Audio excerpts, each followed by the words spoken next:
Hey everybody, good morning. Welcome to our chess stream. I'm the Panda, and this is the chess stream of International Master William Paschall. Yesterday we had a great simul. I just want to thank everybody for playing on Sunday. And we had a good rest last night, and we're going to play some challenges. Morales was here, I saw, challenging us. We're very sorry that we lost that end game. Good game, but I don't know what happened, Antonio. Good luck today, and welcome everyone. We're taking challenges 5+3 through 7+3. Okay, bye bye. Hey, what's up, everybody? Today we're going to be playing subscribers and other challengers 5+3 through 7+3. Good simul yesterday, last night, I should say. Wasn't that long ago. Antonio's our first challenge today. I looked at that. He played well. He equalized, and then he went on to outplay us after I played too passively in the end game. So good opportunistic play there, Mr. Morales, with one of the 3 wins in the 22-board simul yesterday. Let's get started without further ado. Just a second here. Panda, thank you for the introduction. The simul score was like, well, 3 losses. Something like 4 or 5 draws, and I don't know the exact number, but I did better than I expected because I've been at the team championship all day, and I felt like I pretty much didn't get to rest, so I expected there was a possibility of a bad result. Yesterday's simul, I was pleasantly surprised we only lost 3 games, which is better than average. What's up, Bob? Asterbait, good to see you, Asterbait. I know what you do on Sundays, but the simul is a good time. JCS is a late night guy. Antonio, I looked at the end game and I couldn't understand how I lost, but I just went a little bit too passive. Okay, let's get started here with Antonio's challenge. You guys are welcome to challenge me to anything between 5+3 and 7+3, 5-3, 5-5, 6-3, 6-5, 7-3. Or in between, if you like a 4-second increment, that's cool too. But whatever, we have to have some kind of format. On Fridays, I do just challenges for everyone, not taking the subscribers first. But here on Mondays and Wednesdays, I go to the subscribers challenges first. Morales with E4. And sometimes he plays the Grand Prix, like his namesake, Mule Skinner. I don't know. Here, E4, what we're going to play. Another Grand Prix. I could play D5. I was in the mood to maybe play a Scandinavian. My results with the Scandinavian with Knight F6, which I usually play, tend to be kind of bad. Bob with a 14-bit. Get it started, Bob. Thank you for that. Lucky 14. For each simul win. Thank you, Bob. Knight C3, there it is, our Grand Prix attack. Yeah, we had a rough game against him when I tried to do an A6-based setup. The last time out with that, I remember a really scary game. I thought it was against, now I'm getting confused because Morales and Mule Skinner are both from Spain. They both play the Grand Prix attack, and usually Mule Skinner is the bigger expert on this, but I can't remember if it was against Morales or Mule Skinner the last time I played an A6 based line. Let's try E6 for something different. Anthony says you're not going to allow the Grand Prix. Well, it's hard to prevent it, but E6 might, according to theory, be a good way to negate the F4. I've never really played this. Okay, that was the game. So it was against you. I wasn't sure because Mule Skinner plays it religiously too, although we haven't seen him too much lately in the last few days or the last few weeks, but I couldn't remember. So F4, and now for some reason I think the consensus is that like the Grand Prix attack isn't as good against the F4, against the E6 based stuff, but people still play it. It's viable. Unfortunately, I don't remember the theory. I kind of glossed over it because I never seriously played e6 in long games. Your monitor broke because I'm using a smaller monitor. Bob, enraged, Bob smashed his monitor when he was timed out in one of the streams when he was misbehaving. He went on behavement tilt. Knight f3 here. All right. So there's two lines, I guess, d5 and knight e7. Knight f6 is not good because of e5. I'm pretty sure. Let's play d5. Okay, it's 6+3, kind of weird time control. Now, I guess I can play knight e7. There's also d takes e4 if I remember correctly, but it looks more adventurous. All right, I'm just gonna get the book out, and I can't do that. Darn it! Not allowed to look it up.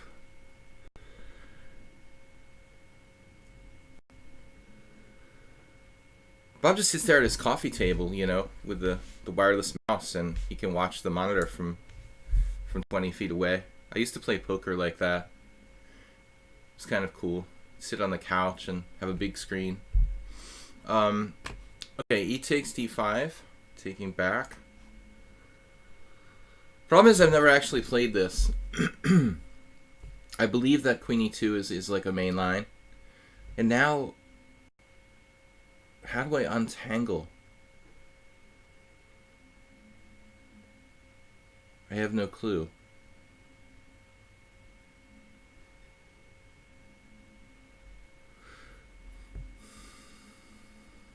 This internal instinct is telling me to play queen to d6.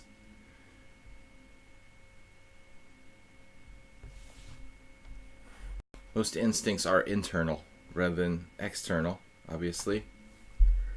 But that's still not a plan. One move does not constitute a plan.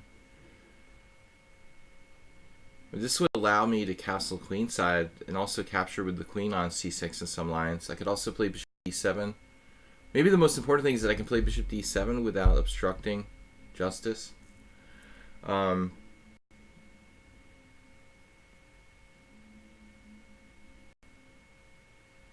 Okay. Now there's various moves. I could play bishop g4 or cd, but I'm getting a little concerned about the time situation here.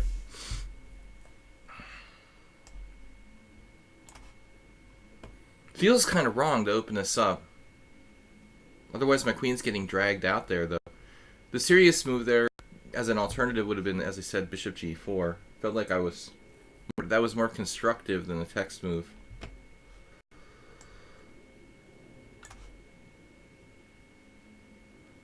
It's like a really weird French.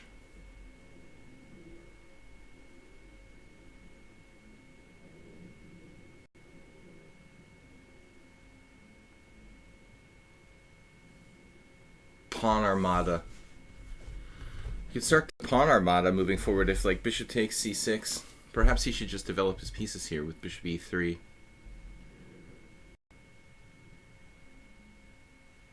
Top 10. He was voted the top 10 Sludgy stream players. Absolutely.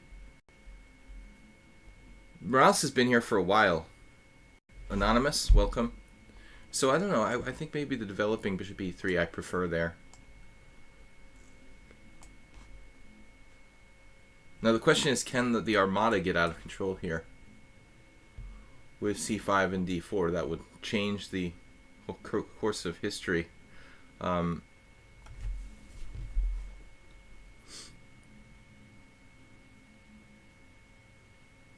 Is there any time for, like, g6? Here comes Morales' favorite theme of f5. I'm not sure I have time to mess around. See, c5, knight b5, move the queen, and then does he really have a threat? While oh, he has a crushing shot there. Like c5 queen, sorry, c5 knight b5, move the queen, and knight takes d5.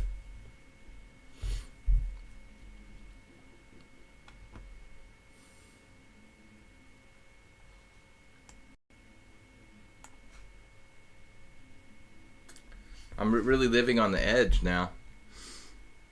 I'm not into Aerosmith, right? That's one of their songs. But I did find their tour bus. Okay, C5. Oh no. Oh no, Master has that move. Oh my gosh. Most likely we're dead now. I literally have like no square to go to. Oh my gosh.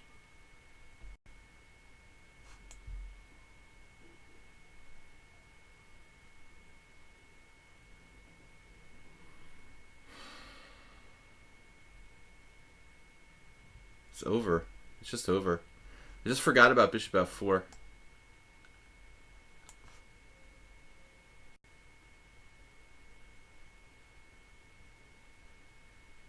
This is over, man.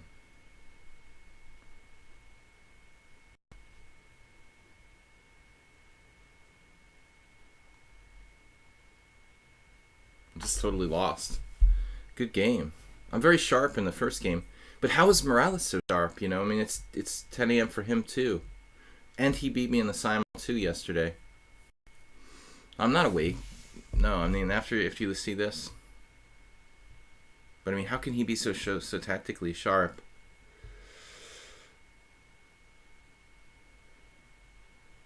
I can understand if like an American player beat me, West Coast especially, but a European.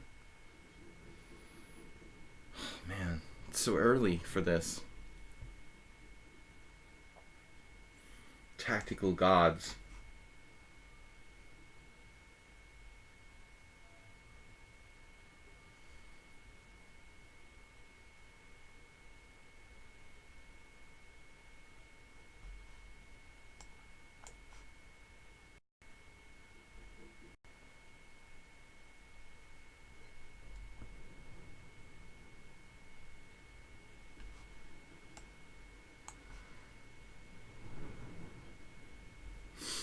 Seemingly he got nervous and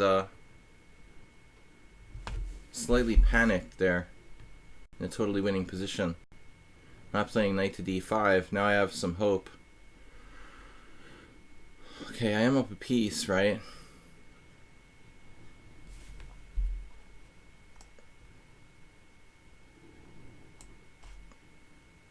He just panicked in a winning position when he didn't play knight d5 and moved too quickly. It was just crushing. My queen is like dominated, has nowhere to go.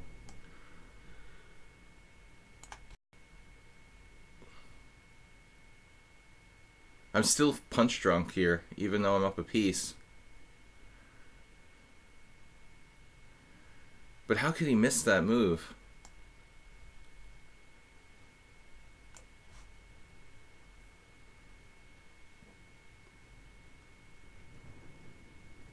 There's no more bishop e5. There's an audible buzzing in the stream. It's not coming from here. That's kind of weird. Move the microphone a little bit, but there's not really any sounds coming from the... Move the computer away. I don't think it's coming from the computer.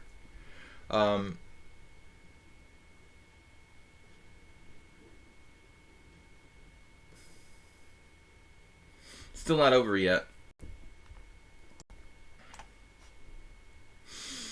My king is not that safe in this position.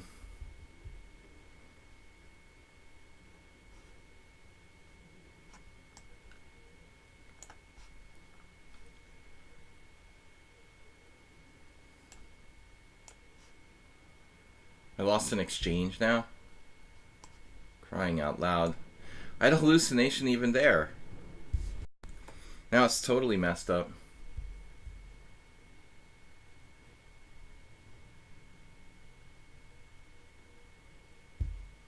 I mean, I intentionally allowed bishop a5 thinking I had some sort of tactic. Maybe I did. I had rook takes g2, bishop takes d8, rook takes g2, queen takes g2, bishop d5. Oh my gosh. I think that might actually work.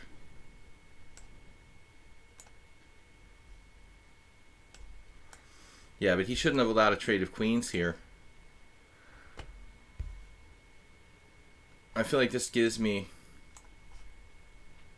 pretty safe position with good winning chances.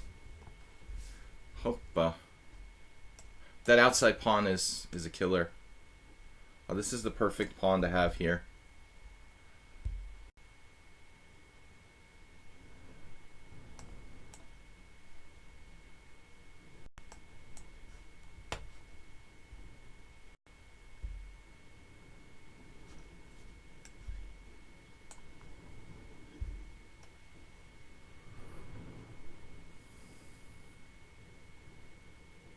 Optimal pawn. But this is, I don't think it's the PC fan, because I mean it could be, but it's very, very faint if you can hear it at all. Could be though. It's not out of the realm of possibility. It doesn't usually pick that up though. It would be strange that it just started after like 100 streams to be an issue. A3, rook b1, a2, rook takes, check. Oh, it's not my move. That's a slight problem. Well, I would give you my bishop. Juicebox Wizard, what's up? Who, wait. You didn't realize white was down. This is a horrible game. I was just completely lost. Man, that's a disgrace.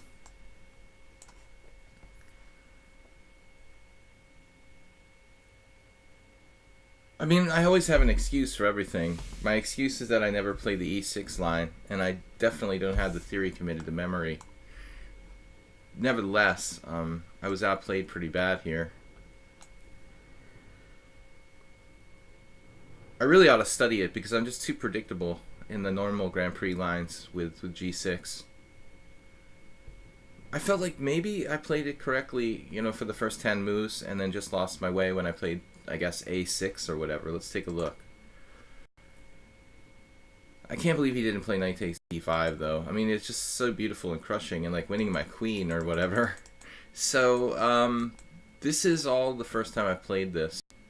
Knight e7 turns out to be the main line. Okay, I had the feeling you could play d takes e there, but that has a terrible score, and it doesn't develop any pieces.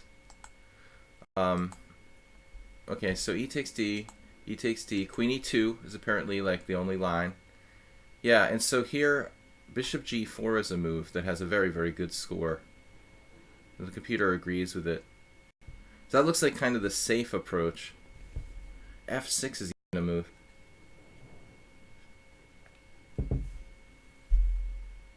I end up playing the main line, not really knowing the theory very deeply with queen d6 because I just remember it.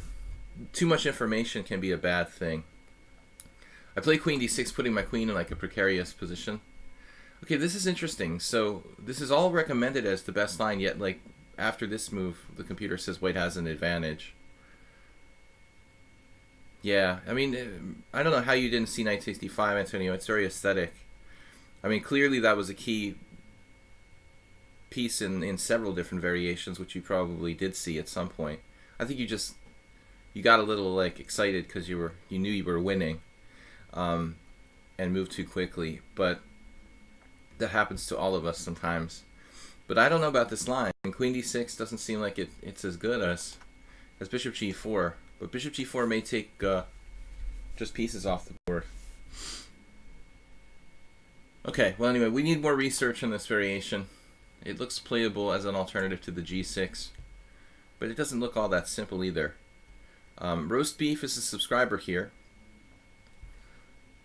I didn't know roast beef sandwiches were popular in Germany. Probably though. Alright, let's go with roast beef 12 with 7+3 casual. Guys, please make sure the challenges are casual. Anything between 5+3 and 7+3. Yeah, it looks like queen d6 gives white a small edge. I'll have to check my book. The book's 10 years old though. We need a new book. Anybody recommend any good books on the anti-Sicilian lines? It seems like every time someone writes a book on this sort of subject, they're just like rehashing the last book. Maybe I ought to write a book about it. All right. It would be a good project. I have to maybe do some videos and in the future for a certain website, and I have to cover some openings. I have to think of maybe doing anti-Sicilian lines would be good for my own personal knowledge. Let's see. Sparkle horse versus roast beef. Let's get started. I'm trying to play more e4. Rinderbraten. Yeah, most of our food in America comes from the influence of other cultures. All right, GM repertoire anti-Sicilian is good. JCS, what's that? By who? That's some kind of Geary thing? Not Geary, I mean, what's his name? Nagy. Nagy and Geary, they're both like four-letter words. Your name is a four-letter word. Halloween Gambit. Oh no, Acerbate's in the house. The Steinitz defense. Yeah, we'll play something quiet here with c3. That allows the siesta variation. No, that's e6, bishop a4. Alright, let's just do this. Something different. I don't normally play this. Oh, Catronius. Cool. Okay. Catronius is reliable. Very reliable author. Greek grandmaster. Former 2600 player. He's dropped down. I saw him at the Budapest Spring Festival. His rating is like, he's fallen down like 100 rating points. But that happens to us. He's in like his 50s. It happens to people. I'm not even in my 50s and I still lost. I'm not even in my 40s yet. What am I talking about? But then I still lost like 40 rating points last year. So it's the siesta variation, right? But it's not, because black hasn't played a6 and bishop a4. So if like d4, f takes e, knight takes e5, is that one of these crazy things I can do? D takes e5, queen h5 check. There he'd have king e7. So that's probably not good. Well, it's like the siesta variation, but he doesn't have b5. That should be important, that he doesn't have this b5 he would normally have in that other line.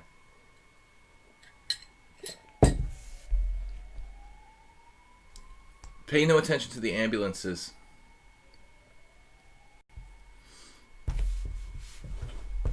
Alright, I'm in a new chair today. I might look a little bit lower. I feel like I have less power from a lower gravitational point here. But I had to switch chairs for the sake of the hip pain. I think I have some kind of joint issue from sitting too much. Not good, guys.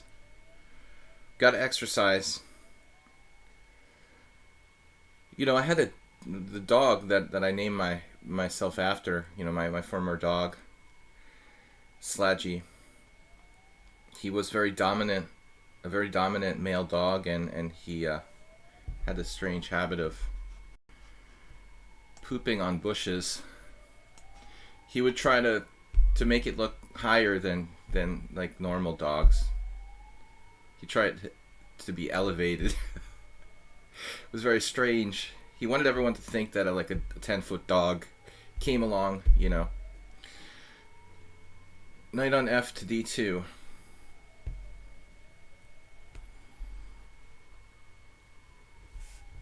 But I don't like being down here too low. Then all the other dogs in the neighborhood are like, oh no. Any dog that can defecate at that height is clearly too large to mess with. Alright, here. Bishop e2. This looks solid but also passive for white. It just might be a little passive. I feel like I could have done better here.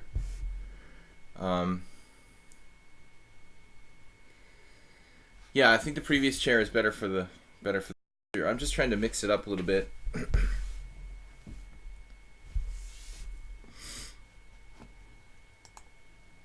different postures for different days. So, wow, that is a totally random move. A4 does not really contribute to black's position. This just creates weaknesses. So he was doing fine, but he really melted down with b5. Just not necessary. His weakening on the queen side without the bishop over there, not only losing time but weakening his white squares. Being lower makes it look like I have more hair. Wow. Do you think so? Of course, if you go too far, you could have the opposite effect. I still have extremely bad allergies. I sound like I'm just obsessed with things. I have hip problems. I have allergies. I'm tired. I'm old. I have no hair. All right, complaining about everything here. But seriously, my the allergy problem became a real issue. The other night I couldn't sleep before my tournament game. My eyes are like watering. It's like, you know, if you have like very severe allergies to something like cats. I had a friend when I was a kid. My parents had some cats, and he used to come over. My friend used to come over to the house, and like after 1 minute his eyes would like water and he'd be like dying. I always thought, oh, that's horrible, you know, but I don't have that. Now I have this kind of plant here in Budapest, which is just devastating me. Now roast beef is suddenly being problematic. Ooh, I'm about to hang a piece. He's being problematic now. What the heck? We're gonna have to batten down the hatches and change plans, I think. Go to blockade. Blockade mode has been called. No, this is suddenly not so simple. Maybe I had something. I had bishop takes f6 followed by bishop h5 check. But I mean, it's a commitment to give up. You know, to give up my bishop there. Probably would have been good though. We forced him to lose his castling right. Bishop takes f6, bishop takes f6, bishop h5 check, and then he has to play like, yeah, king e7. I missed the boat there. Phil Lord.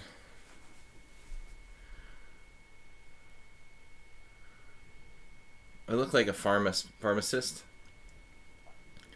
The dog will always remember for that. Yeah, he did another thing that he was funny for. Slaggy. He had this like separation anxiety because I guess we got him at a shelter and he was kind of abused, at least psychologically, and so whenever like people would leave him, he would freak out. He would start like barking out the window and stuff, in a panic when he was left alone, or even with other dogs. And but the funny thing he did was when we were going to go out, you know, he didn't like it. So I've told this story before, so some of you probably heard it, but he used to actually take my shoes and hide them, you know, so that I couldn't go out, basically. I'd be looking around, I'm like, wait a minute, why do I only have one shoe? You know, sometimes he even like did both shoes. It was amazingly intelligent, you know, a very, very intelligent thing for an animal, you know, to come up with this plan to eliminate the shoes and therefore eliminate the possibility for your owner to go out. Quite a deduction there on his part, you know. Without shoes, I wouldn't go out barefoot. The huge tongue. Yeah, that's my Discord photo. Okay, guys, welcome to my stream. International Master William Paschall, Juicebox Wizard, everybody, JCS, Bob. Thank you guys for joining me. What do we got here? Any Europeans in the house? Antonio was here. Is here.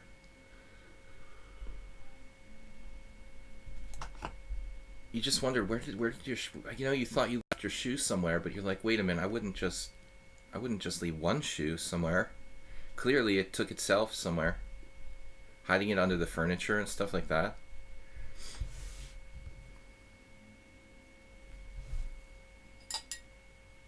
Funny. Roast beef is like inconsistent. He's playing really, really tough, but he made that one totally insane move with the b5 that I wouldn't even possibly imagine. He seems to like knights. He's got the funky knight play with knight a5. I guess I should... Why am I not playing bishop h5 check? I'm giving him a second chance to castle here. I mean, it's just dumb. Already one variation I missed bishop h5 check. Sometimes I think that one of my problems is that I'm just not primitively aggressive enough. That's why I've lost rating points, like, and need to be a little more aggro in my style. All right, this is enough. Enough is enough.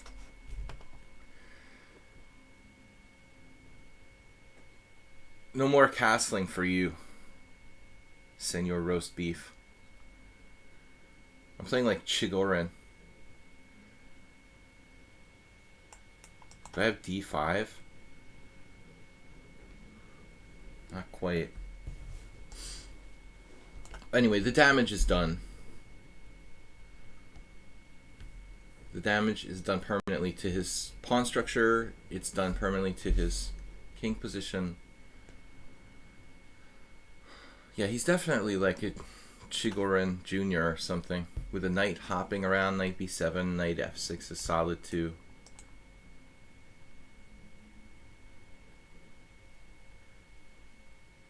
Paschall.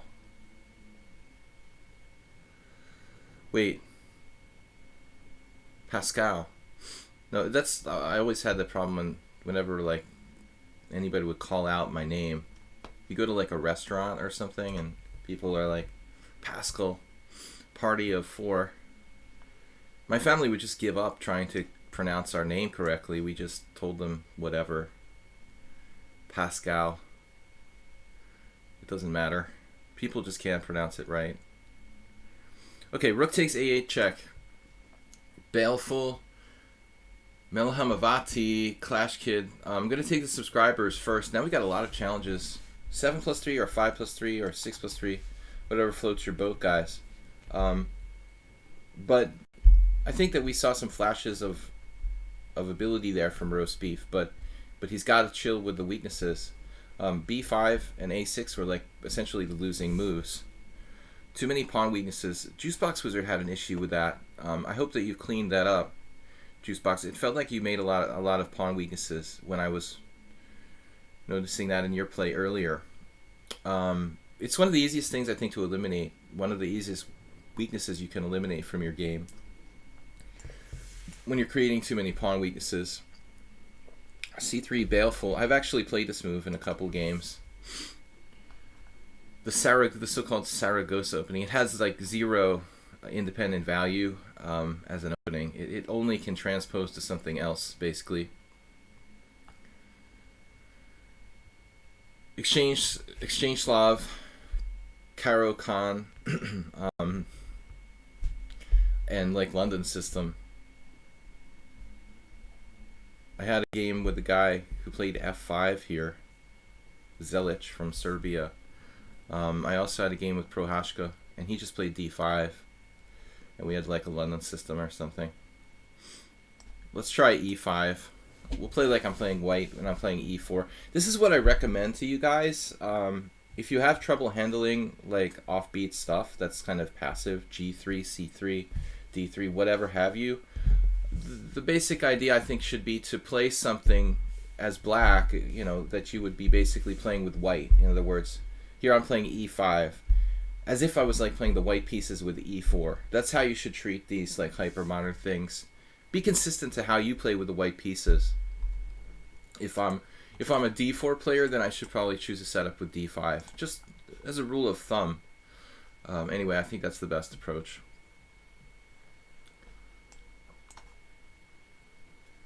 It's like a Karo Khan tempo up for Baleful here. Juicebox says my range of openings is still quite large, so I often still make pawn mistake, but I just struggle with blunder checks as your critical weakness. Yeah, I mean, getting beyond tactical, major gross tactical mistakes is obviously the first hurdle that like everybody has to clear. But I really feel like the pawn mistakes is, just making too many pawn moves. It's kind of an easy thing to eliminate from your game. Where's Ubatis? This looks like one of his openings. But like last game, other than that one crazy pawn weakness with b5, roast beef played fine. And finally he overlooked a tactic. But knight f3 now, good move. If I play knight to g6, there's the standard pawn rush, which I just don't like here. What if I take on d5 at this point? Take d5, take... I think it's okay. He can't be giving me like 2 pawns for 1. He doesn't dare play this, does he? Maybe he dares. No, I mean, if he takes on e5, I take on e4. And he doesn't really have a good way to attack f7 there. He could trade the white square bishops with like bishop e5 check. Okay, fine. I have a bad bishop, but I also eliminated like a key central pawn at e4, so I think it's not a bad trade-off.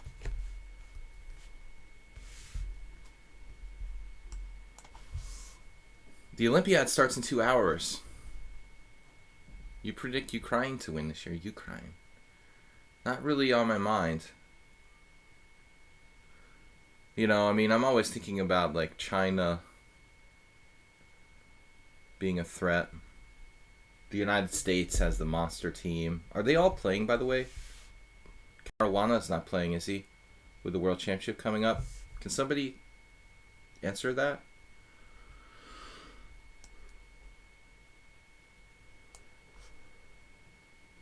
Looks like Baleful just dropped a kind of important pawn.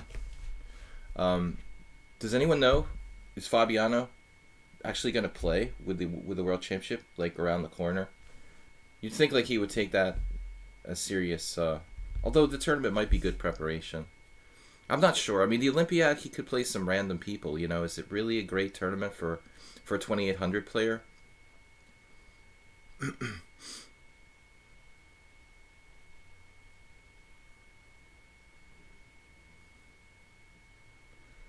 I guess he has a kind of contract with the Emperor of Chess, Rex Sinkfeld, the Emperor of American Chess. Anyway, he probably has some sort of contract, like he has to play everything.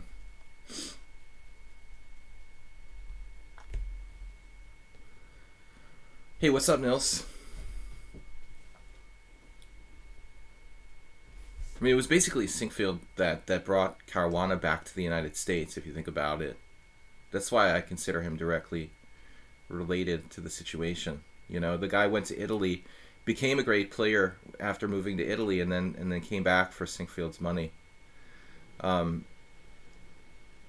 he's not, basically Sinkfield kind of brought the whole Olympic team together, I would say. Getting So to come to the United States. He's also responsible for that, most likely. Senegal's team is not rated 977. Don't believe Bob. So it's like a 10% chance I play a cheater with how few games I play.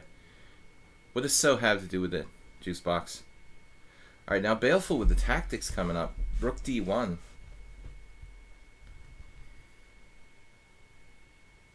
Are you seriously going to get away with this?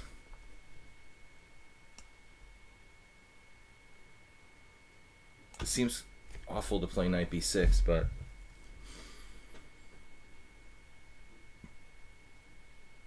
now can he keep the tension somehow?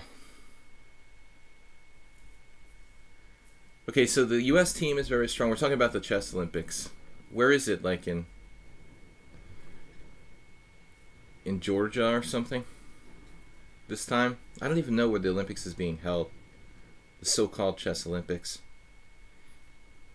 Which, yeah, of course, Georgia. Obviously has nothing to do with Asmai Parashvili being involved with FIDE. Drain the swamp. So, every time you say so, it's like you're making a meme or something. Alright. Queen c7. Let's just hold the pawns.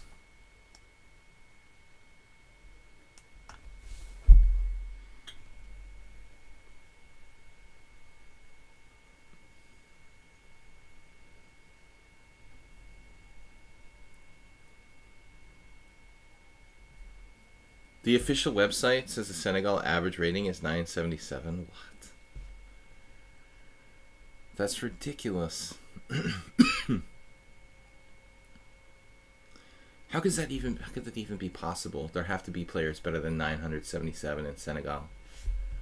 I mean, any African country has to have some players that are rated over 1,000. I mean, that's impossible. Basically impossible. I could see like in well, it wouldn't have been possible. There were no ratings in the old days. I mean, I could see like 30 years ago there not being any good players maybe, but this is 2018. The internet exists like pretty much everywhere.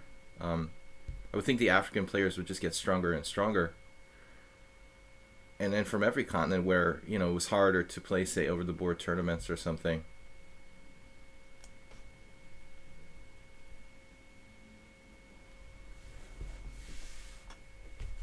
They're averaging unrated players. Oh, okay. Now I understand.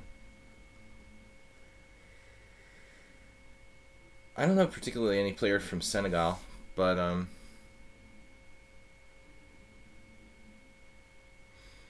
welcome everybody. Alexandria Princess. Infinite Flash Chess. We're just playing some blitz, casual, rapid, 5+3 through 7+3. Subscribers can challenge, and if we run out of subscribers to play, we'll take who's ever first in the list from the rest of the bunch. Baleful, I feel like, has a lot of talent, but I don't know, somehow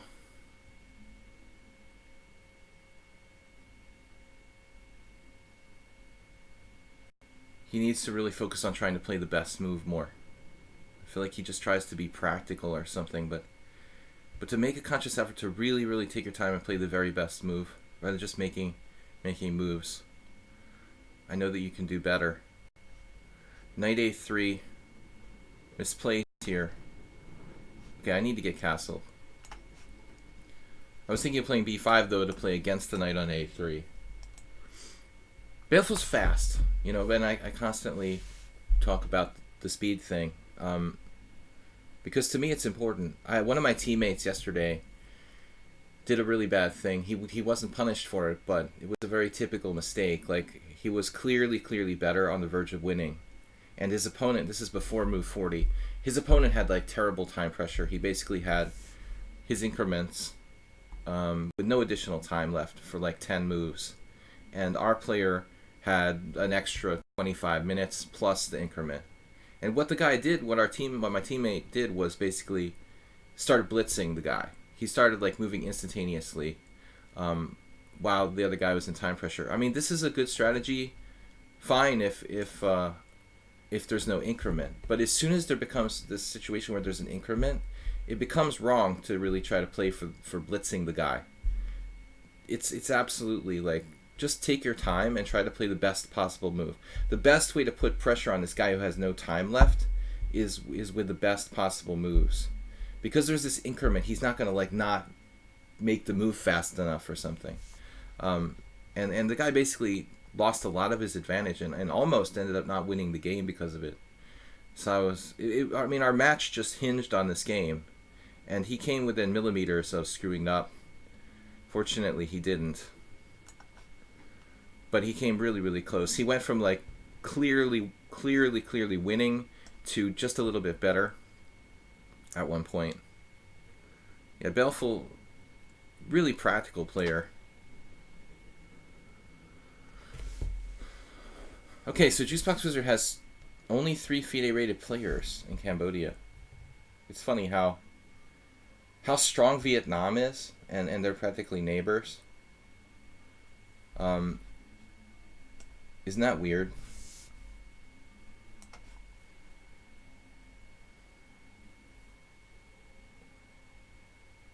Baleful has some kind of compensation here because of the backward pawn on d6. I feel like knight e4 was a mistake. Actually, I don't know what I was supposed to do. I don't want my pawn to be backward, but that's the problem. When you have less pawns, like, there's more open files for the opponent. I mean, being down a pawn here actually gives my opponent a second half open file that I don't possess. It's an advantage to be down a pawn, in other words. Strange way of looking at it, but I don't see an alternative. So, very well coordinated for white. I'm forced to play kind of passively here. You could argue that white has just about enough compensation for the pawn deficit now. It's like a Sicilian control of d5.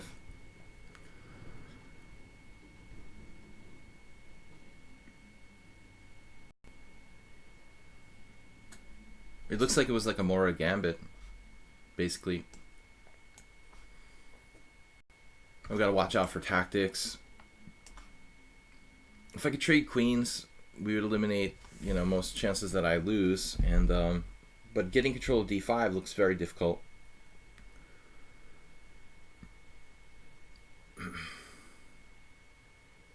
You thought Maurice Ashley is the best African GM? No. Maurice has like Jamaican relatives or something. He has no direct connection to Africa at all.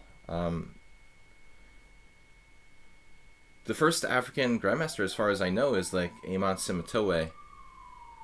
But I mean, if you count Northern Africans, you know, like Egyptians and stuff like that, the first black American, not American, but black Grandmaster from Africa is like Simatowe, I think. And he's from like Zambia or something. But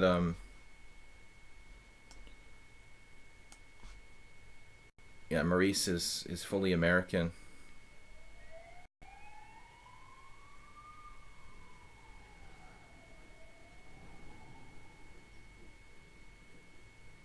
I wonder who's playing for Hungary. I could check the Hungarian chess news. They did well a couple of years ago. I mean, it's really funny because the top Hungarians are all so close in rating, like Leko, Rapport, and Almashi are basically always around exactly the same. Like in the last 2 or 3 years, they're all exactly 2,700 or something.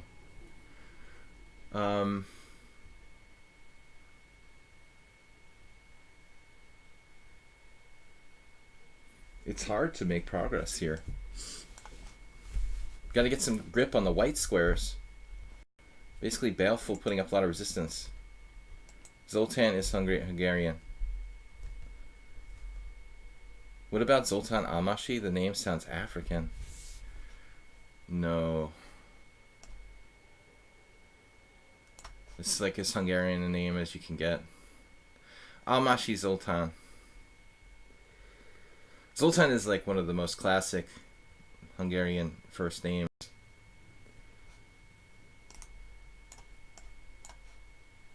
It's like Attila. Just unique to Hungary. Attila the Hun.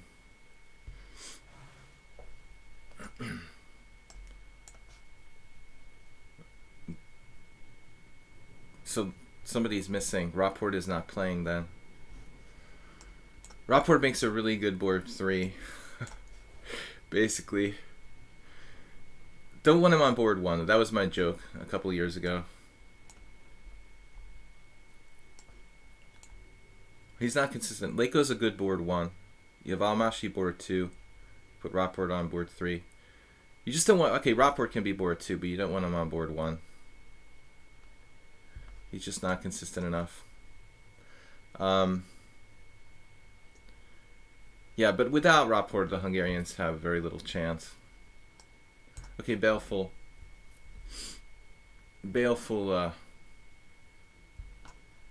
What is Rapport doing? Is he like moving to Germany or something?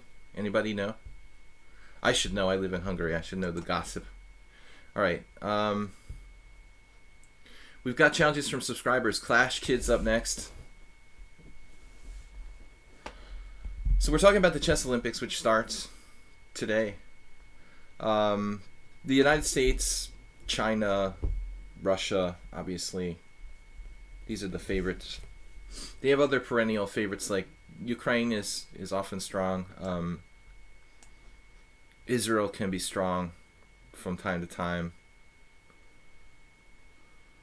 India can be strong. Does Anand play for India, for example?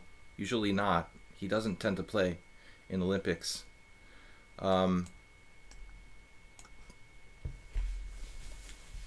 Azerbaijan is good, especially with Mamedyarov. Azerbaijan could even win it. Yeah, I'm crazy not to mention them. So G3 here. We're going with the H5. Where's the panda? This is our chess mascot, chess panda.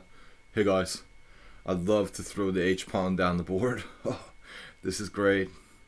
We love H5, and it's not even Wednesday. Wednesday we have a weird Wednesday stream where we play unusual lines, unusual openings.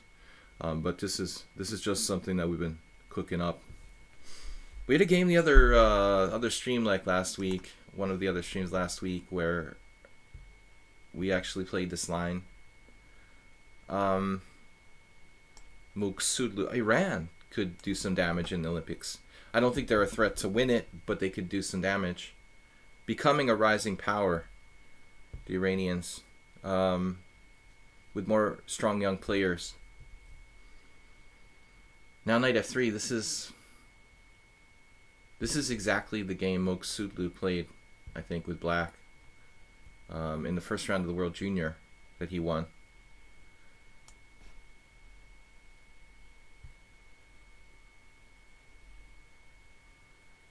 Bangladesh. I remember they had one grandmaster.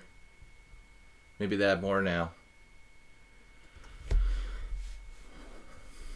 I always wanted to play for some island country.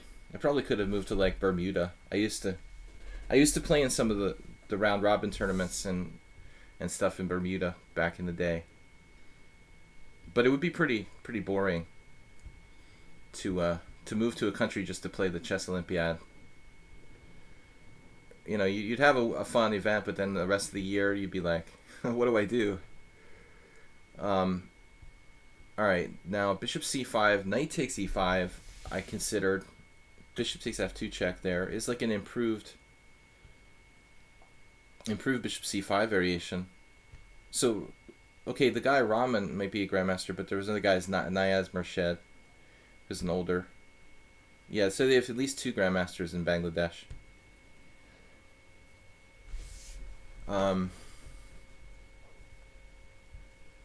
Bishop c5. Mubat has timed out dog-headed aliens for being a dog-headed alien. Russia's gonna win it. Well, you can never go wrong with a bet like that, Bob. But I mean, hasn't it been kind of a long time since Russia won it? When was the last time they won the chess Olympics? Can anybody tell me the last time that Russia actually won it? I mean, they always finish like in the top 4, but I can't recall. I mean, I haven't been paying close attention, but it just doesn't stand out to me that in the recent years, like, Russia actually won. It seems like it's always another country. Like, it's always Azerbaijan or the United States. They must have won, though. They must have won one or two in the last 10 years. Welcome, guys. Tomorrow night I have a viewer tournament here. We're holding an arena, let's see, blitz, I think. Should be blitz this week. 5 plus 2 blitz, casual, 6:30 tomorrow night. I'll let Ponda do the announcement. Hey guys, tomorrow night we're going to do 5 plus 2 blitz arena. We're not going to call it the Ponda arena, sadly. Because it seems like since we started calling it Ponda Arena, we have less players. Because nobody cares, because I'm not an IM. So we're going to make it IM Sparkle Horse Arena in honor of Ponda. But the official title will be Sparkle Horse Arena. Okay? 5 plus 2 blitz, casual, tomorrow night, 6:30. Central European time. So sadly, we're going to put an end to the Ponda arenas because it seems like our entries went down in the arena blitz because people are looking for my title, and I think that they're more likely to play if they see it's like I am so and so arena or something like that. So sadly, we're gonna stop calling it the Ponda arena.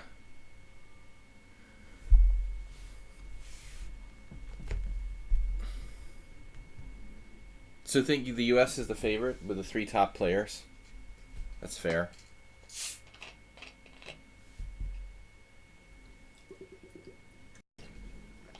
That's what damages Hungary so bad, because they have Almaty and Leko, but they don't have the third. I mean, without Rapport, they're playing with just, run-of-the-mill 2680 players.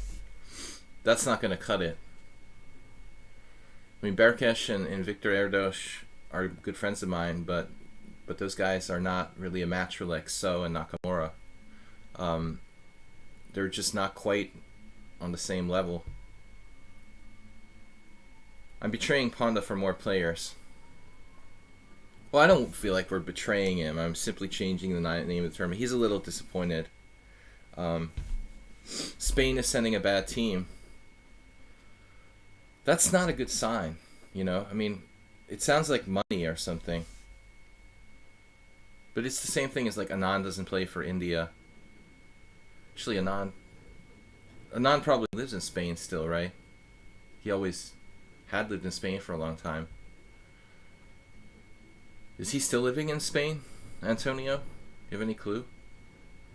Knight a4, he's like trying to trap my bishop, or what's this about? White's not down with development here. So if e4, knight g5...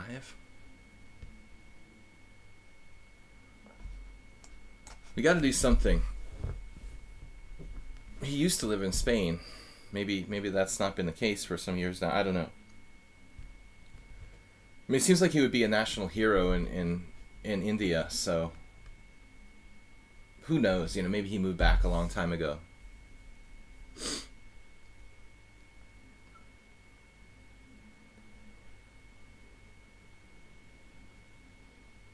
Stopping e4, a timely move. I keep forgetting I'm playing Clash Kid.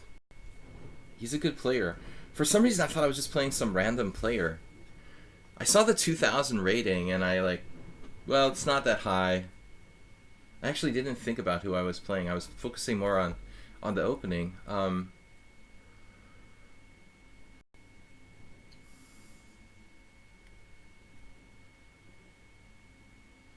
The Clash Kid is really solid.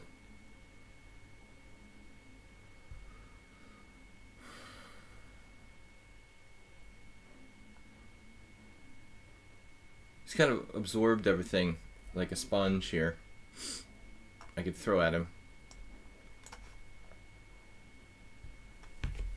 Somebody said h4 consistent. At the same time, I feel like, yeah, maybe you're right. I should play h4. Alright, thank you for the reminder. I thought about not playing it just to keep my options open. I talk about this a lot, Antonio. The whole concept, this has been one of my focuses in the last year, really, on expounding upon the whole concept of tension. I feel like tension is probably one of the most single important concepts, and the inability of most chess players as human beings to be able to keep tension in critical situations. Now, it seems like Clash Kid is concretely trying to trap my bishop on b6. Like bishop d2 is about controlling a5. Yet he's still not threatening it. I mean, if he goes c5, I take, and he plays bc, and I play bishop a5. Pure Fan says, I was in Over the Board tournament recently and was surprised to hear Shirov and Kramling speak Spanish. Yeah, okay. So the story behind them is different. But I mean, so Shirov lived in Spain for a long time, didn't he? And well, Kramnik may live in Spain. She probably lives in the Canary Islands. I'm not sure. She's from Sweden, but her husband is Belon Lopez, the Spanish grandmaster. So they've both been speaking Spanish for like the last 20 years. G4.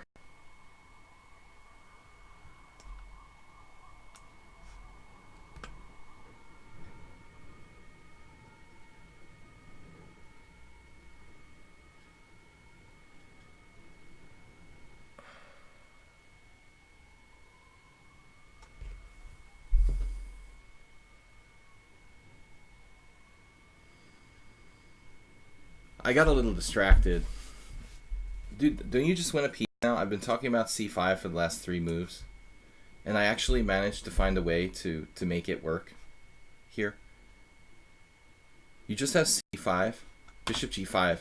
Infinite flashes like bishop g5, win a pawn. Dude, I think this wins a piece here. He just plays c5, and I've been actually talking about this. This is terrible.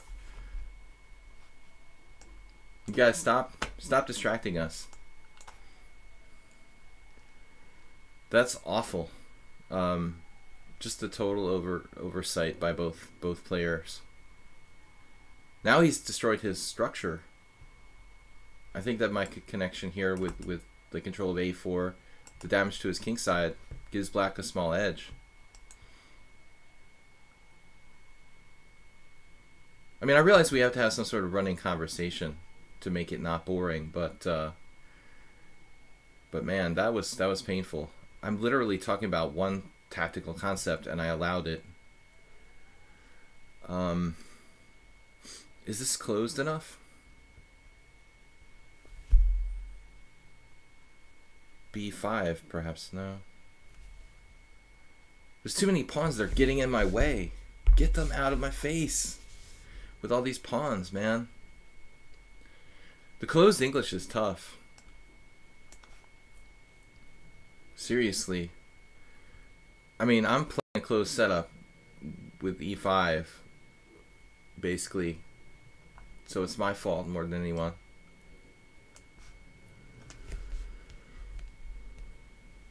Hard to break down. He's got all those... The fortress. The 4-pawn fortress. All those pawns to secure his king here.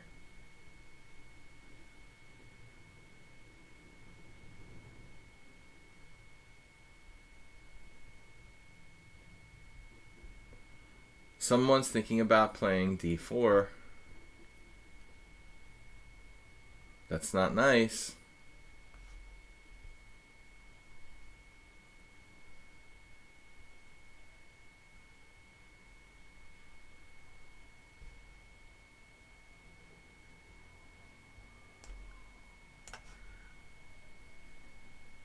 I figure I'll run the risk of giving him some play along the open file here.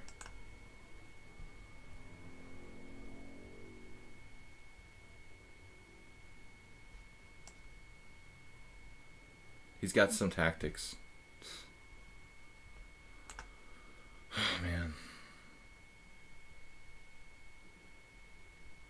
No. Yes. No. Yes. No. All right. Can I concretely win something? Man, there's just too many pawns. It's giving me a headache. I hate to play close positions in blitz, guys. It's not too bad when you're playing a longer game.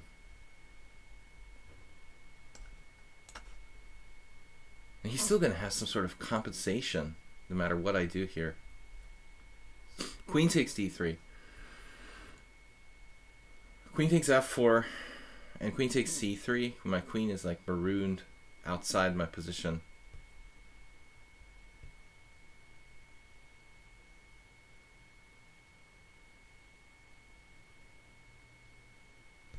What's wrong with knight takes d3? You might ask. I don't know. We're going to find out. Basically, there's a problem. If he plays rook e4, I mean, is my freaking knight trapped? Seriously?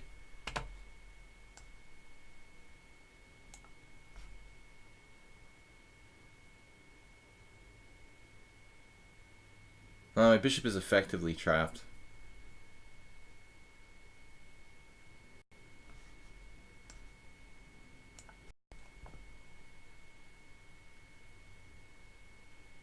I'm just waiting for that some sort of combination.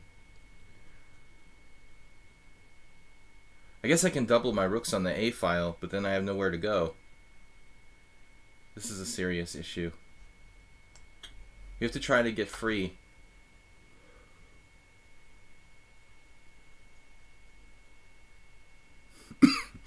I realize he has bishop takes e5, but that's hardly my biggest concern.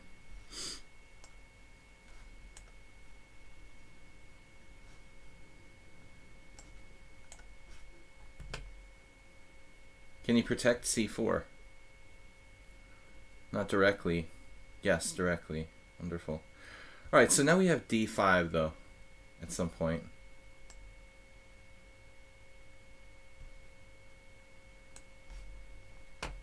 It's just cool. I'll just leave my bishop out there on b3 like nothing's wrong.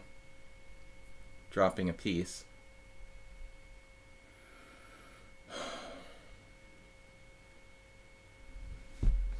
I'm ashamed of this game at this point now. There's no shame in your game. This is the Beastie Boys too. I just dropped something else. Man, I'm just missing everything. This is terrible. He has rook takes f4, of course. We're in the twilight zone now. Alright. We're just going to pretend you don't have a dark squared bishop, okay? Okay? Okay? It's like Mr. B. No, I'm thinking of faulty towers. Alright. Yeah, now he's like better.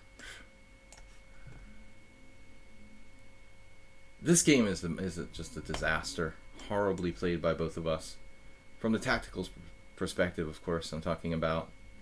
The tacticals perspective.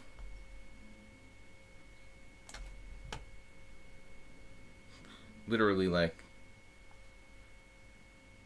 what am I supposed to do here? This is ridiculous.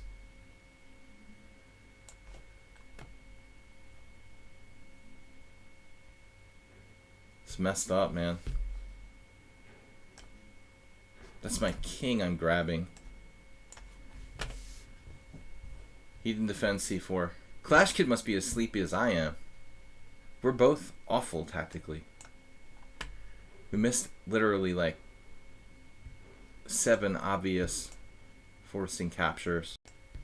Now finally he's lost. Because he doesn't have a bishop. But if he didn't trade queens, I was probably slightly worse.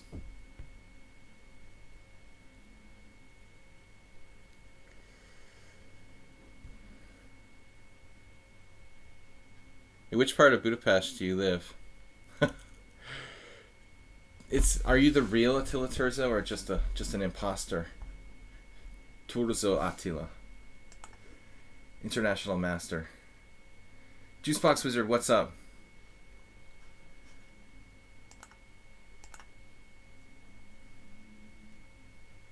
I don't give my address to strangers. Okay, we'll have to have a mic chat. Alright, where's Juicebox Wizard? I'll talk to you with mic, but no cam. We just made a lot of awful tactical mistakes. Torzo Attila is asking where I live in Budapest. Always give your address away online. Tell everybody your exact address so Bob can send me, like, his underwear in the mail. It's against Twitch's policy, yes. Let's not go there. Alright, Juicebox.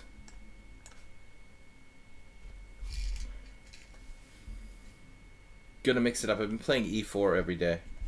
But I think that there's a good chance that Torzo's for real. He's a guy who I played like numerous times. He's a strong player from here. He's just honestly like asking where I live. No, I live in the center of the city. Govincourt giving out his address.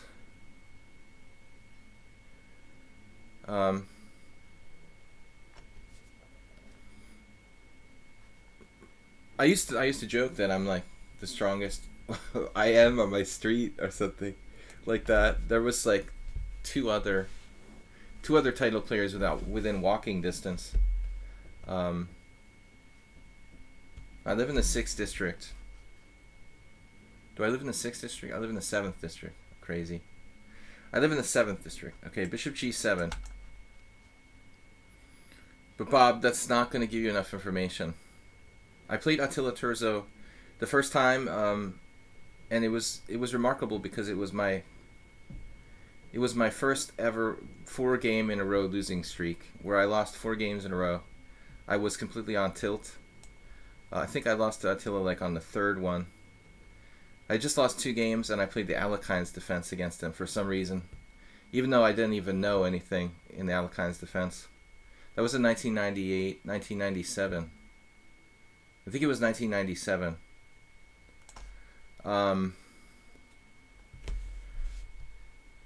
Infinite Flash Chess, that's not what I said. Fancies is not a word I used. But that was the first time I lost 4 games in a row, Attila, in that tournament. The second time happened this year, ironically, last December actually. So recently in December, I lost 4 games in a row. Hopefully we never go for 5. But I remember by the time I played you, Attila, in that tournament, I was totally upset, you know. Couldn't really concentrate. In fact, that game was important because I actually had a very good position against you. You were actually worse, and I missed it, and I let you like kill me in a few moves, but actually I had the upper hand. It's a semi-important variation in the Alekhines defense, actually. I think then we played again last year, and we played before that too. We've had like 4 games. But that one, the first one, always like bothered me because I was in the middle of that losing streak. It was a tournament where I literally won 1 game in a round robin, like an 11 or 12 round robin. I beat Vadaj Laszlo, and that was the only player I beat. And I lost these 4 or 5 games. It was an insanely strong tournament. Like it came in when it was a round robin Grandmaster tournament, and at the start of the tournament, the average rating of the players was something like 2440. But if you rated the tournament of the players like a month later or something like that, like the average went up like 50 points or something insane. So like literally like everyone was like super underrated. Almost everyone in the whole tournament became grandmasters except for like Attila and me, and maybe like Nikolai Borja. Almost literally all the players would go on to become GMs.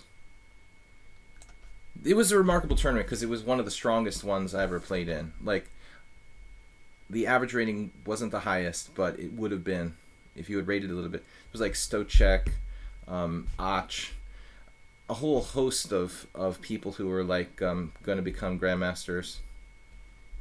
H4 here. We managed to throw an H4, H5. I'm just kind of mixing up different ideas here. Kind of a weird setup. But Black played a hippo with his knight on F6. You should really play H6 there.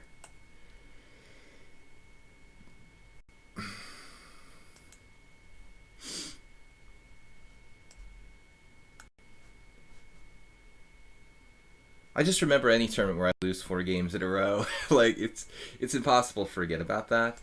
It's kind of like, you know, a traumatic experience. We learn from our traumatic experiences. So when you have a really really really bad thing happen to you, it would be unhealthy to not remember that thing.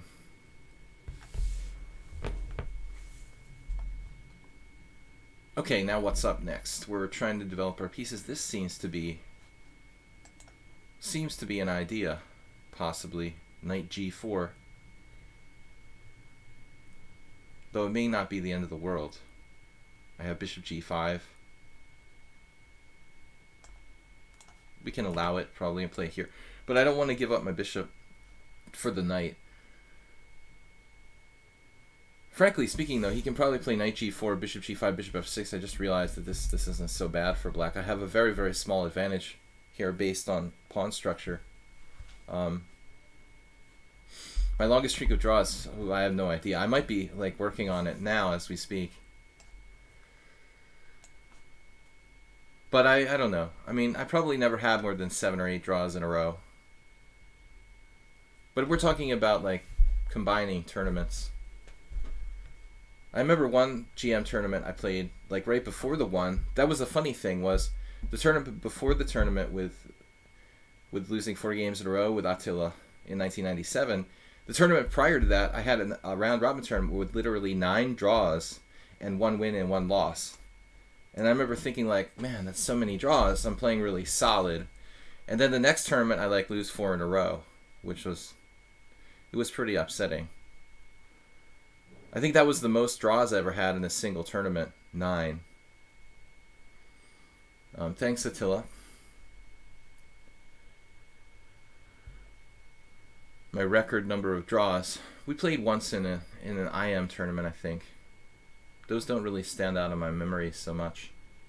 Good job with Rook G8. It seems like Juicebox Wizard almost, has enough kind of counterplay to counteract my activity here. I don't have a good way to defend G2, really.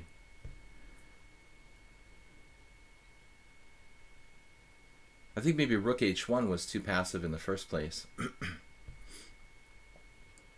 I could just develop and sacrifice a pawn. This feels overly passive, but I mean, it's healthy for my pawn structure to maintain that pawn.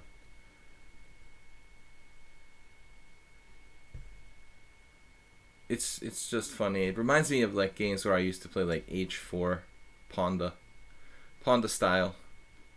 Just throw the H pawn down the board. Maybe I should consider Queen E3. And then knight here. I'm a little concerned that he has like bishop c6 and my white squares are kind of soft. He has a white square bishop that's unopposed in this position, and that's what Hungarians and Europeans might call this so-called jolly joker, what we refer to as a wild card in English. Juicebox is doing a good job of hanging in with a kind of bad structure. Now I'm fully mobilized except for my knight on g1. But this was just a strong move to put his pawns on dark squares, complementing his white squared bishop. Bob, I didn't mean to decline your challenge. What are you talking about? I don't think I declined it. It must have, like, you got disconnected or something. I don't think I've declined any challenges. Yes, Bob, you're banned forever.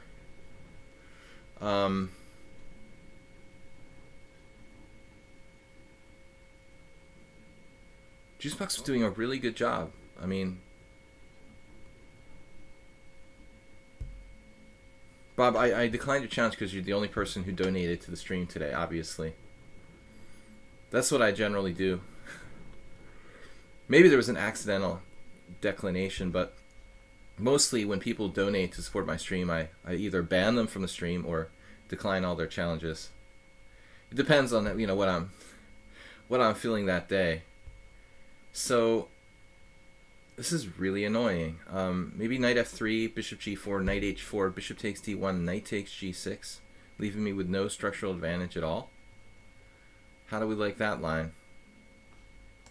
Let's just try it. I gotta get my pieces out. This is ridiculous. Bishop g4, knight h4. I mean, I could just play something solid like queen e3. I just basically put myself in a pin. Queen e3 might not be a bad move.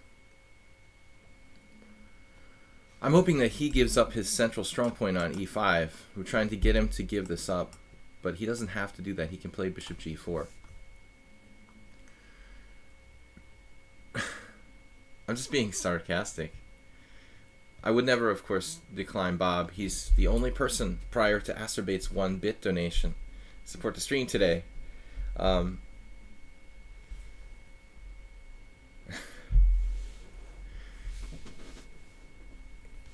You're scarred from all my abuse. Yeah, I do like kind of pick on Bob too much. But he's kind of like the bully in class that wants attention. You know, you deserve everything you get, Bob. So JCS says Bob is the only subscriber to be timed out by me since you started watching the stream. That's possible. Really, the only one? Wow. Good job maintaining the strong point on e5. Here, Juicebox. Knight on h4, like a vulture.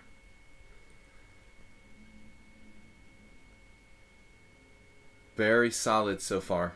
Not a solid opening though. I mean, there's some inconsistency to the whole thing. You know, Juicebox plays this like super loose hippo, kind of shaky hippo setup, and then plays real solid after that. I really like to recommend people to not play overly hypermodern stuff in the early stages. I think it's hard to master hypermodernism. Probably it's best to start with classical openings, like the primers. The primers tell you to.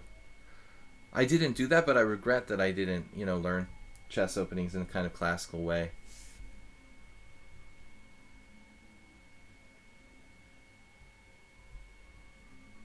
Feels like we have a very small edge here. Ambulance is coming. How do you feel about Budapest ambulances, Attila? Is Attila still here? I think there are too many ambulances. It can't be a coincidence.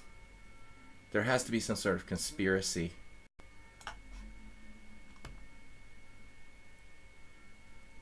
Just don't send in your underwear, Bob.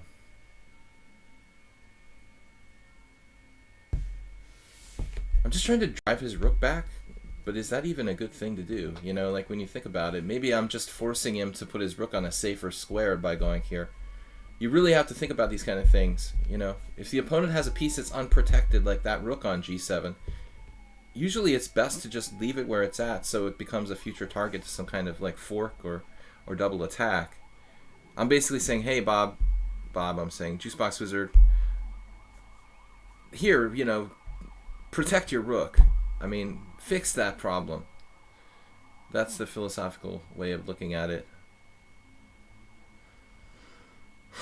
Man, Juicebox is just too solid. It's killing me.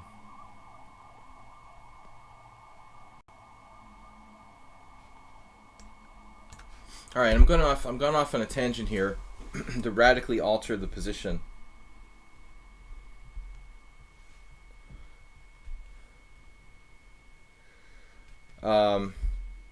I don't like European, Hungarian ambulance sounds. They're like extremely loud. I never heard so many ambulances like here in Budapest. I'm sure, yeah, it's a safe place.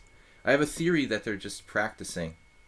They're like training runs or something. I mean, there's no way that many people are going to the hospital in an ambulance. In a 5-minute period, you hear like 10 ambulances go by. It's physically impossible that that many people suddenly took ill in the same like 2-block radius. I live in like an ambulance training zone or something. It's not easy to drive in Budapest. I've seen like little old ladies like get blown off the sidewalk and stuff by crazy drivers. I had the feeling like somehow car insurance is not as brutal as in the States. Man, nice fighting game here by Juicebox. Things are getting a little weird. The strong rook on d1. It is. I'm using it. It's there. It's just silent but deadly. 1.7 million people in Budapest. All right. Do we have any tactic? Queen takes, h6, some sort of tricks like sacking a queen. There is knight a7 check for whatever that's worth, getting my knight marooned, but I'm going to hold on to this duo. The duo of pawns. Juicebox was a little liberal there, giving me that stuff and letting me keep it. He really didn't have to sacrifice any pawn on like c6 or whatever.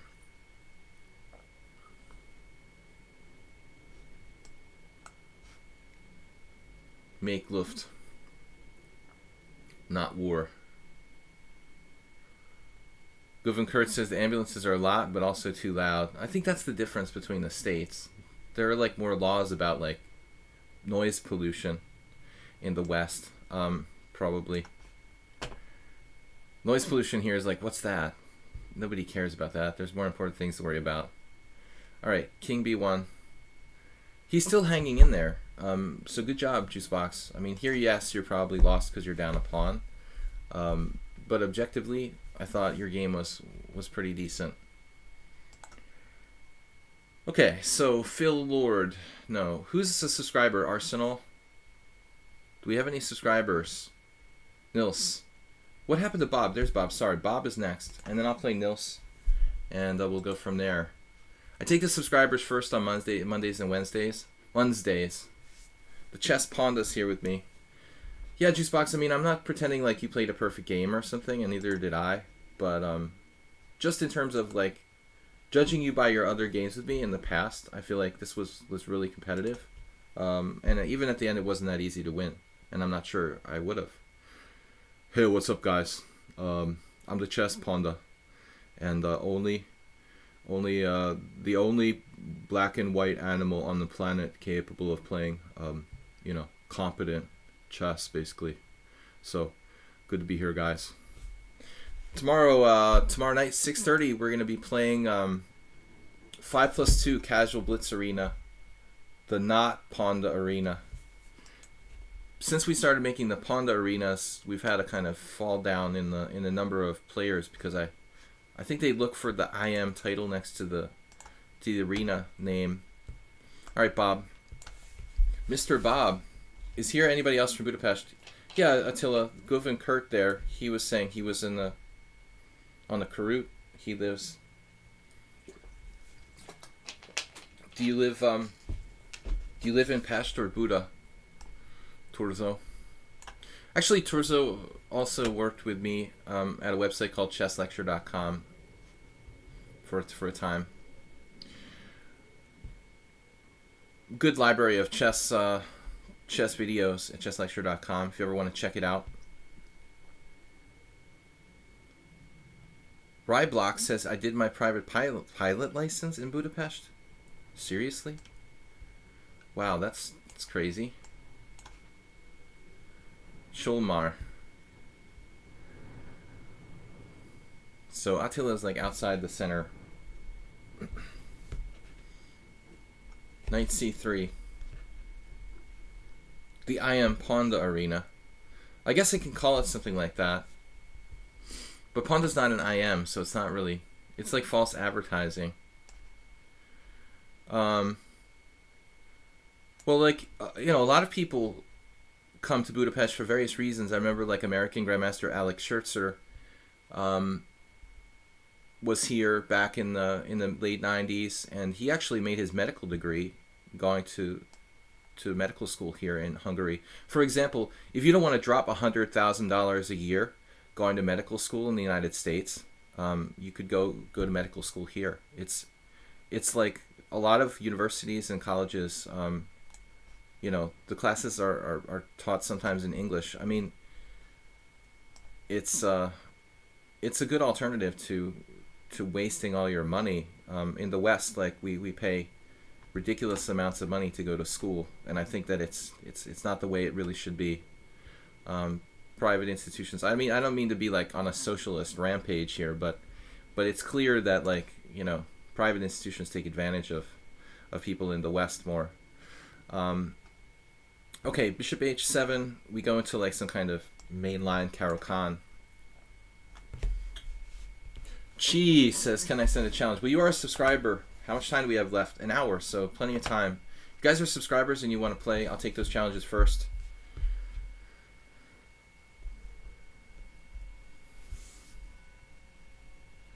I remember Scherzer was living here when... He's now a doctor in the States, but... When Emory Tate had the legendary fall down the Kossuth Square escalator, he had to, like, stay in Scherzer's apartment or something. And Comes another ambulance. It's like it can't even be possible, dude. It's the ambulance training ground.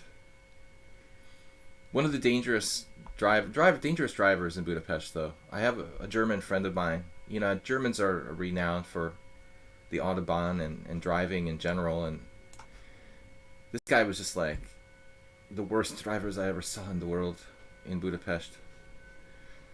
I never drive here. I don't really... I've never driven in Europe, to be honest. I feel kind of weird about the signage and stuff like that.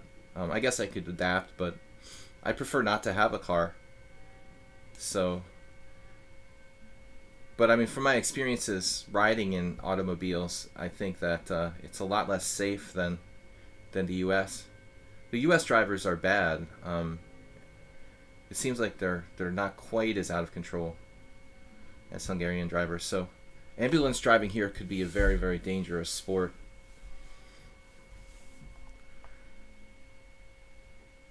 Queen E2. I wouldn't want to be a cyclist in Budapest either. I used to ride my bike in Boston a lot, and people were very, very careful around like cyclists. The drivers and stuff would basically, oh, if I kill a cyclist, I'm gonna lose my license, or maybe have to pay $1 million in a lawsuit or something. But it seems like here, I watch people like, oh man, how they drive, like they're not even like careful at all. It's kind of scary. Neil said, what? Why did you choose to move to... Oh, this is Ryblock. So it's a long story. I moved here to play chess, basically. We were just talking about how I played Terzo Attila back in 1997. That was my first stint in Budapest. And then later, when I was free from my previous life, I decided to give it a shot and try to become like a GM. But I ended up playing a lot of poker and kind of like taking time off of chess. And eventually, like, poker was like illegal in the United States to play online poker. So then I just stayed here because I was like, I needed to play online poker anyway. And it was legal here and not in the United States.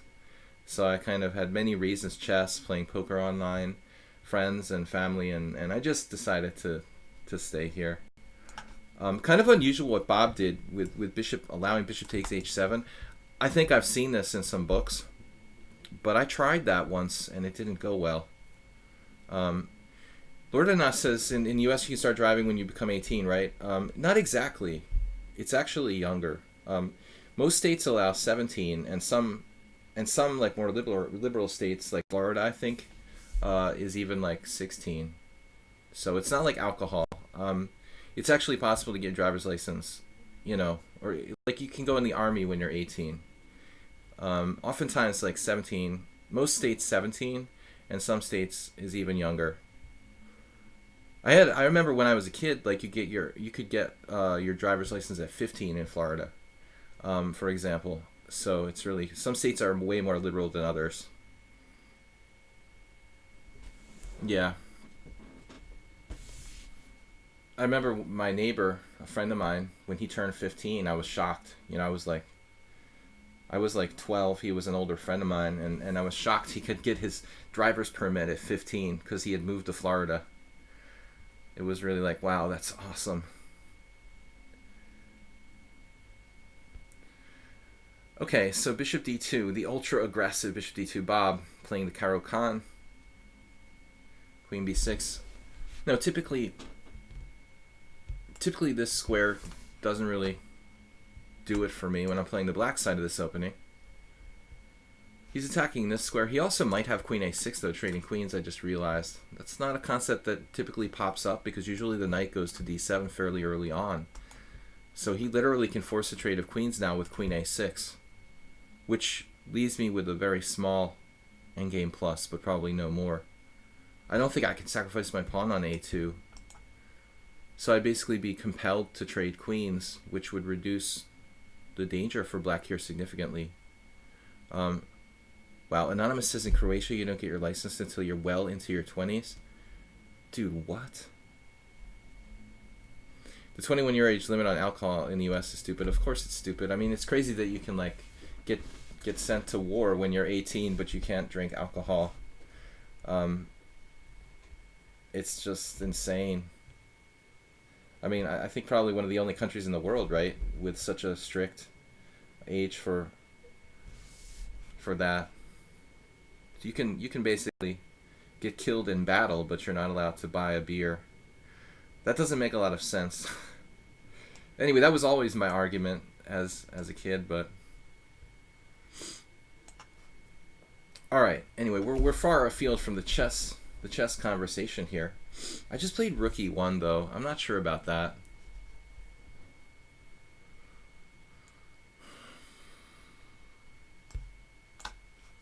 Maybe A6 is not exactly the best square in the world for the knight. We have that plus, but this endgame is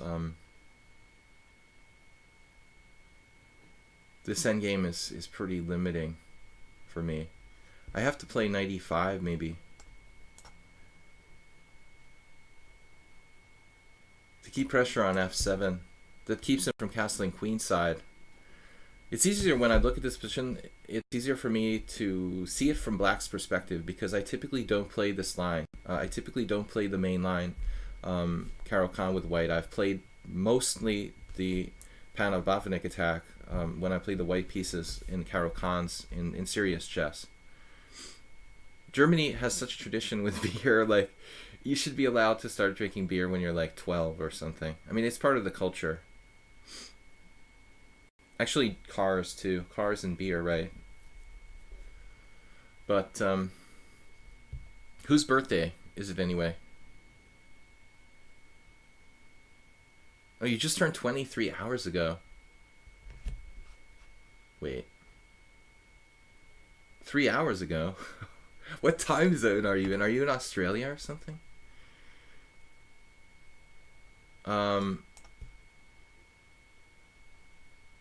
Arsenal is best. I'm trying to guess his time zone.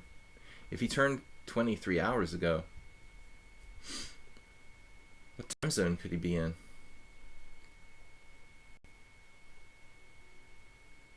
Oh, he's on the west coast of the U.S. I can't get over this Arsenal thing. You know, someone from the U.S. having an Arsenal name. Of course.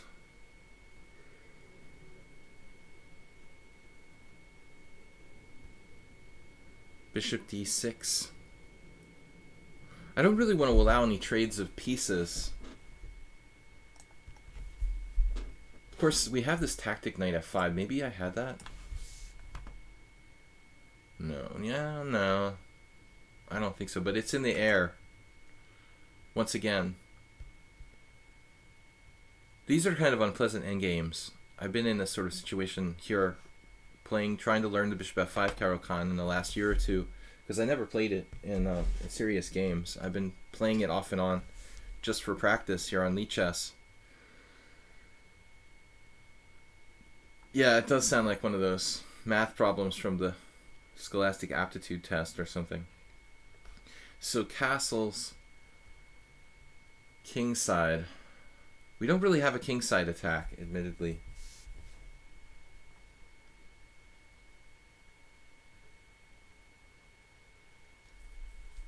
We're quite distant from that. I guess we just go for it with f5. See what happens. For lack of a better plan. These pieces are really threatening. I think he has to trade. His knight on a6 is hurting his case.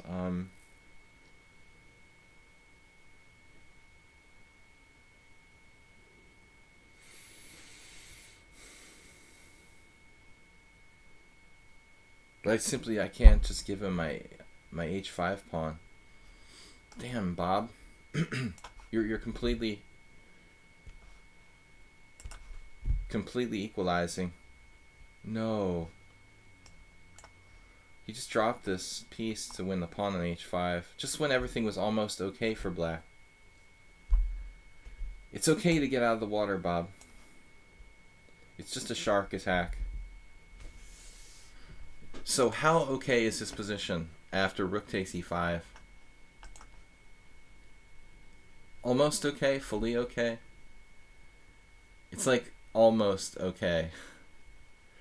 for black. I mean, the knight on a6 is not a prize, but I don't have too much here, and there's this liability of this pawn all the time on h5. The computer's giving me +1. I feel like that's kind of generous. I guess I might have some tricks with g4 at some point.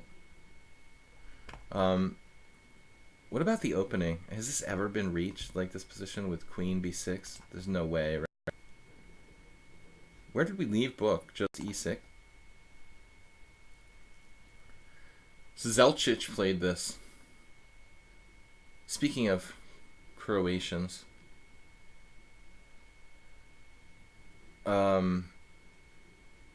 bishop takes h7, knight takes h7. I played queen e2. Okay, so I left book with this queen e2 move. Queen d3 is kind of like transposing to the normal stuff. Intuitively, I guess I just wanted to line up something on the e-file. This is a theoretical novelty. I guess there's nothing wrong with the move. Okay, guys, let's move on. So, Nils is up next, and then Chi. Is Super Sebi a subscriber or not? Can somebody confirm or deny? I'm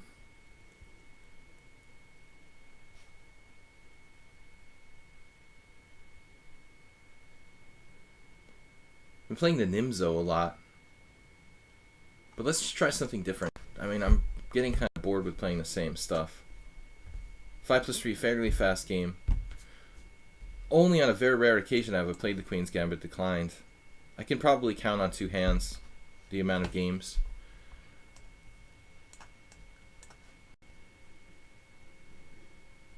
I reserved this for only special situations. Zoltan Ribley. I'm very proud that I made a draw against Ribley with black in a Queen's Gambit declined, because literally, like, I never played the Queen's Gambit declined.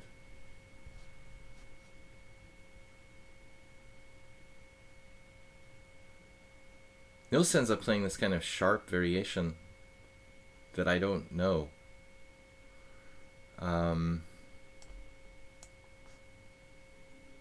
Yeah, I've had bad score with the Queen's Gambit accepted. Infinite Flash. I experimented with that. The last time I played it was against Rafael Leitao, and it didn't go too well. I ended up with a knight on a7.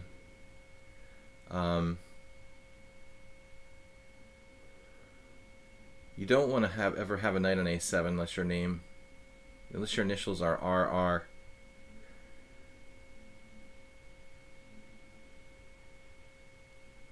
It seems a good variation for white. This.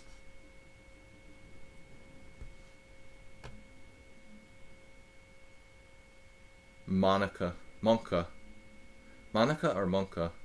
Munka. Munka means work in Hungarian, but Monka is something else. What is Monka? I'm playing this in kind of routine fashion here, as if his bishop was on g5. This is extremely aggressive. The bishop f4 variations are more topical. I'm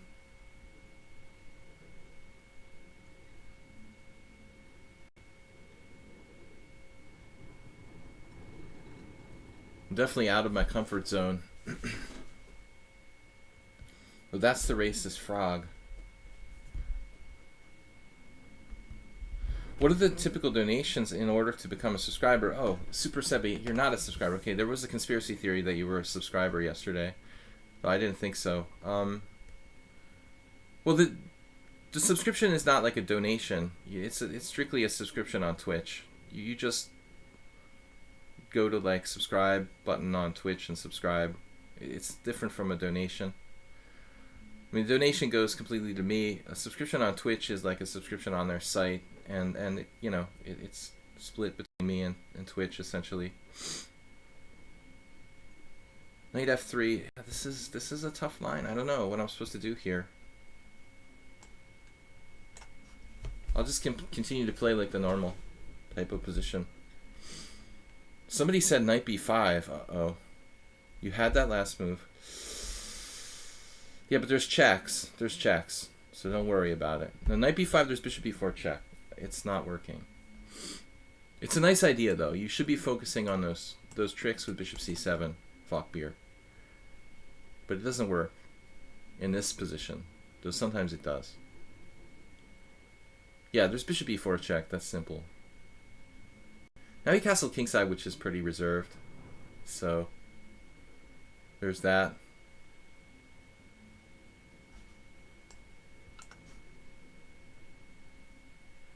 That factor. And this should pretty much equalize. I saw a game similar to this recently. And I'll tell you the honest truth. I mean, when I'm white in this type of positions, I just don't feel like I really have anything. It's okay, it's solid, but what's the plan, really? b4, b5, of course, minority attack here is a plan.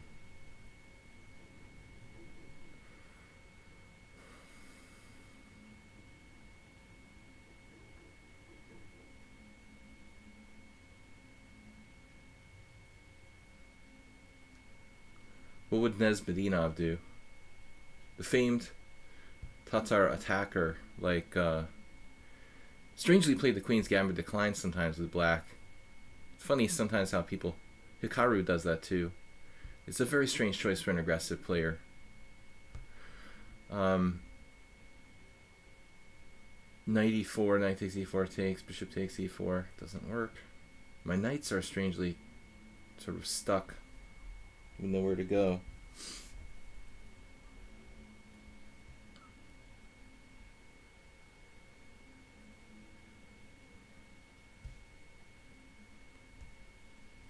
Not quite sure what to do.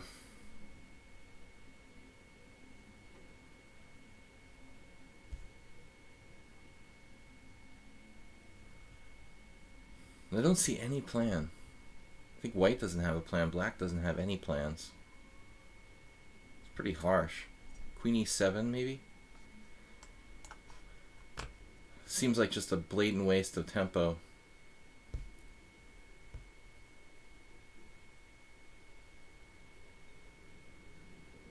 JCS says the knight is misplaced. Fluke GM, yeah, we have a delay so that people can't troll me. Sorry about that. It keeps the trolls away.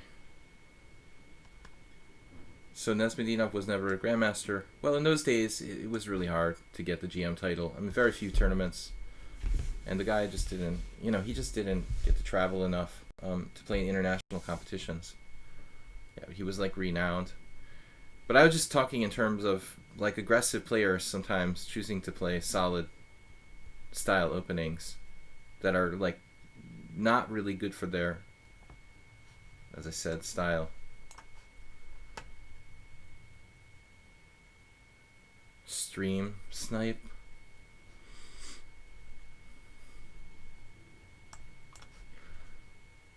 Okay, so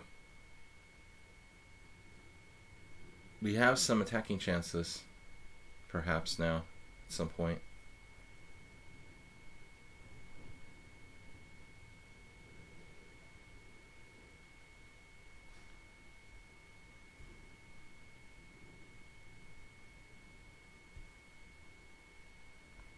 Guess we could play f5. I don't know. It's the Dutch.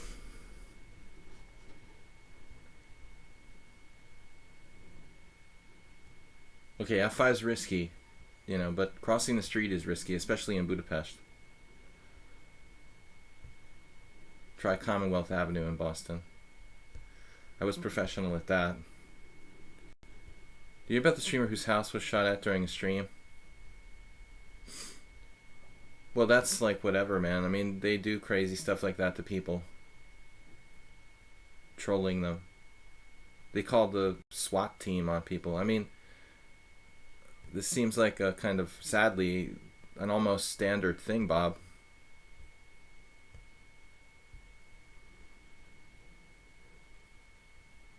Oh, you mean like someone just went there and started shooting at their house?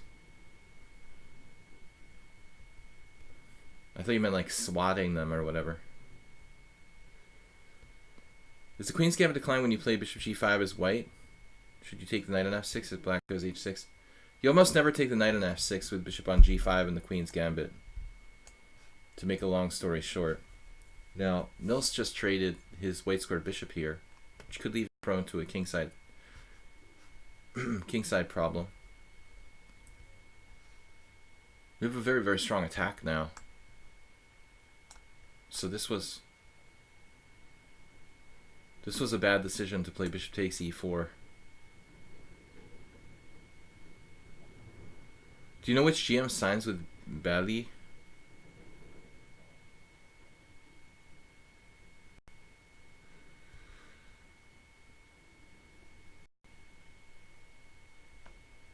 Oh, but Beliavsky's kind of a cool guy. I like him. I have no clue how his signature looks. I'll have to check my score sheet. We had a funny draw once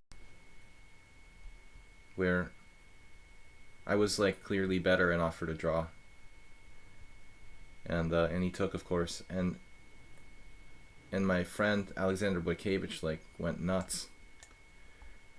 He said, "You destroyed the whole tournament for everyone. How could you give him a draw with a clear advantage?"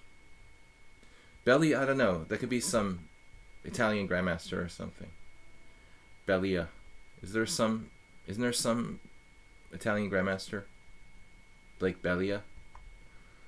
Alright, though, this was a good position for Nils up until like near the end when he played bishop takes e4. I mean, it's a totally standard position. And I think f5 was even a mistake for me, honestly. Holy crap, this is theory. This is theory, and there are like almost 10 games here. Lequang versus Grachev. Indich versus Vaida last year. This was probably, I even was there for that game. Yeah, that was the tournament in December at my club. That's odd. Nobody played f5. It's a TN. Knight g5 is the most common move. Belon Lopez, right? Knight g5, bishop f5, rook a3, and knight h4. This is too slow, I guess. f5. Just weakening my king too. It just goes to show. No, I was thinking Belia, Bob. There was like a Belia, but okay, f5 I didn't know. Funny to see Vita Levente playing the black side of the Queen's Gambit decline too. That's another example of the exact thing that I was talking about. Like a hyper-aggressive player who normally plays like the King's Indian, suddenly, that's like Hikaru, same thing, playing the Queen's Gambit decline. Very strange to see Levente playing the Queen's Gambit decline. It's just like a fish out of water. To have an extremely talented, aggressive player play the Queen's Gambit declined, I feel weird. You know, and I'm not even that aggressive as some. Alright. What's up, Soltigo? Good to see you. There's some Italian Grandmaster in Belia, but it could be Beliavsky. I should have got his autograph the last time I saw him. I had Portish autograph a book, and you know, he's not quite as legendary as Portish, but he probably should be. In his own generation, he is. Cultural awareness.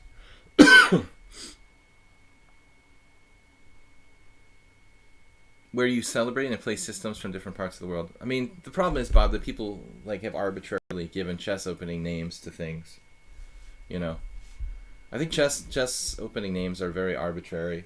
And in some places, they're actually going to get offended. Because, like, if I play the Banco Gambit, you know, and try to, like, celebrate it as some sort of Hungarian opening, because Paul is like, Hungarian, then all the Russians will protest because it's actually the Volga Gambit.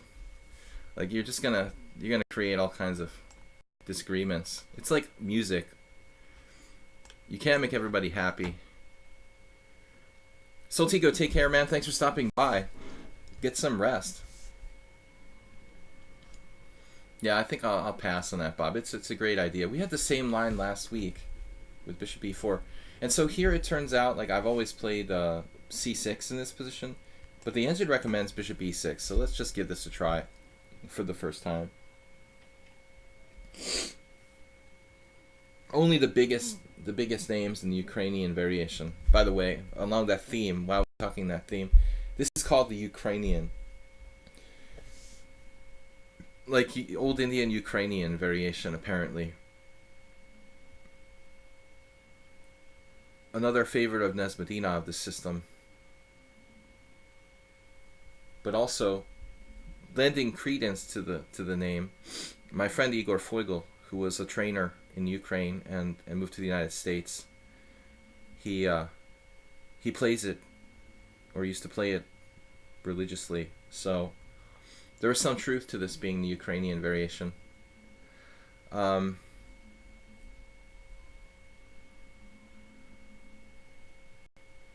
E3. Quiet move. It keeps control of d4 and also obviously defends the pawn. But the most important fundamental mistake you don't want to make in this kind of position is playing e4, giving up the dark square on d4. So, alright. What are we supposed to do? I mean, c6 is usually often played just to free up the square for my king to hibernate.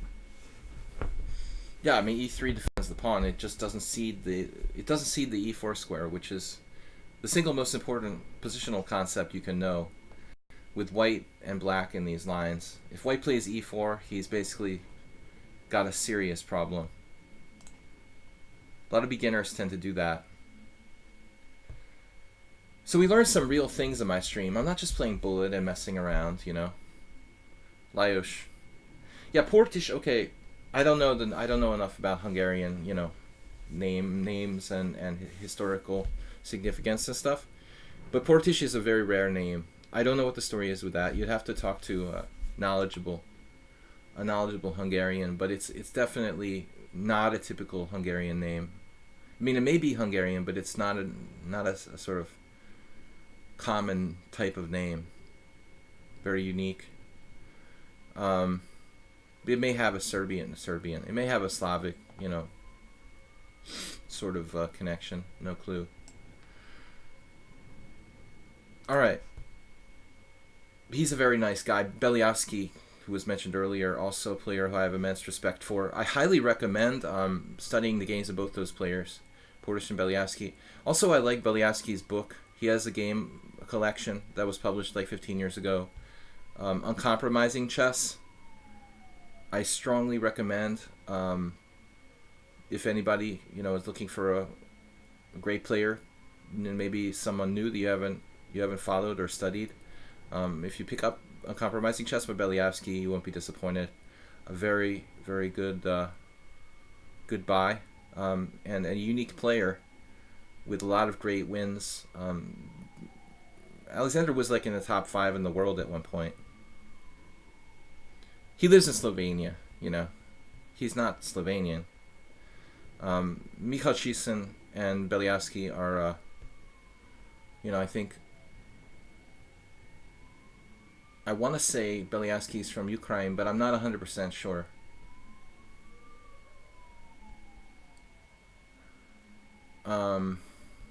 He might be Russian. But anyway, those two guys moved to Slovenia long ago. And they actually work together a lot. And Adrian is a great guy too. Very interesting, fantastic chess trainer. He has a lot of. This is Michal Chisin, the close. He's basically like. He's like a assistant to Beliavsky in a lot of the work that he's done and stuff. So, they're like me, you know. I'm not a Hungarian, but I'm a Hungarian resident. You know, Beliavsky and Michal Chisin are Slovenian residents. But they may be citizens by this point. I mean, they could play for the Olympic team probably. So, I think that's one of the reasons why like Anna Muzishuk became connected to Slovenia. Maybe moved there. Maybe because of Michal Chisin. I'm not sure. She's also not Slovenian, and the Muzishuk sisters are like Ukrainian as well. All right, Antonio, take care.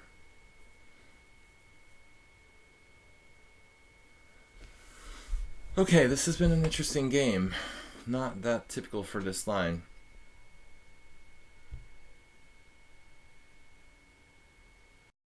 Thinking about this pawn on f6. Maybe rook g8. He's kind of in an awkward spot. He'll have to put his bishop on g3, taking pressure off of this. I have to put my king out on b6, it looks like. I can't just sit there forever in a diagonal of death. I don't mind putting my king on b6, though. It looks like kind of a good place to go, actually. Grab some space with like a5. You have to forgive me, guys. I got extremely bad allergic attacks lately due to high concentrations of ragweed in the Hungarian countryside. It's called parlag foo. Free pawn. My friend said, if it's free, it's for me. I had never heard that saying until not that long ago. It's a pretty dramatic sacrifice. I mean, to give up a whole pawn and nothing but the pawn to mobilize your pieces. What about bishop b7, knight b6, a5, a4? Well, b6 is not the greatest square. You know, we prefer c5 for that knight outpost. But a5, a4 is very standard in this Ukrainian system. So chi is a she. Chi she. Chi she it. Thanks, JCS. G-Spock Sisters says, what?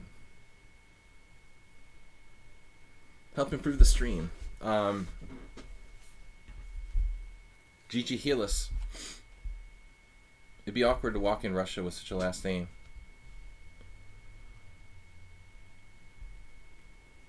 I don't know how Portish is doing. I haven't seen him. I guess he's still okay. I haven't heard anything about him. I mean, he's getting up there. He must be around 80 now.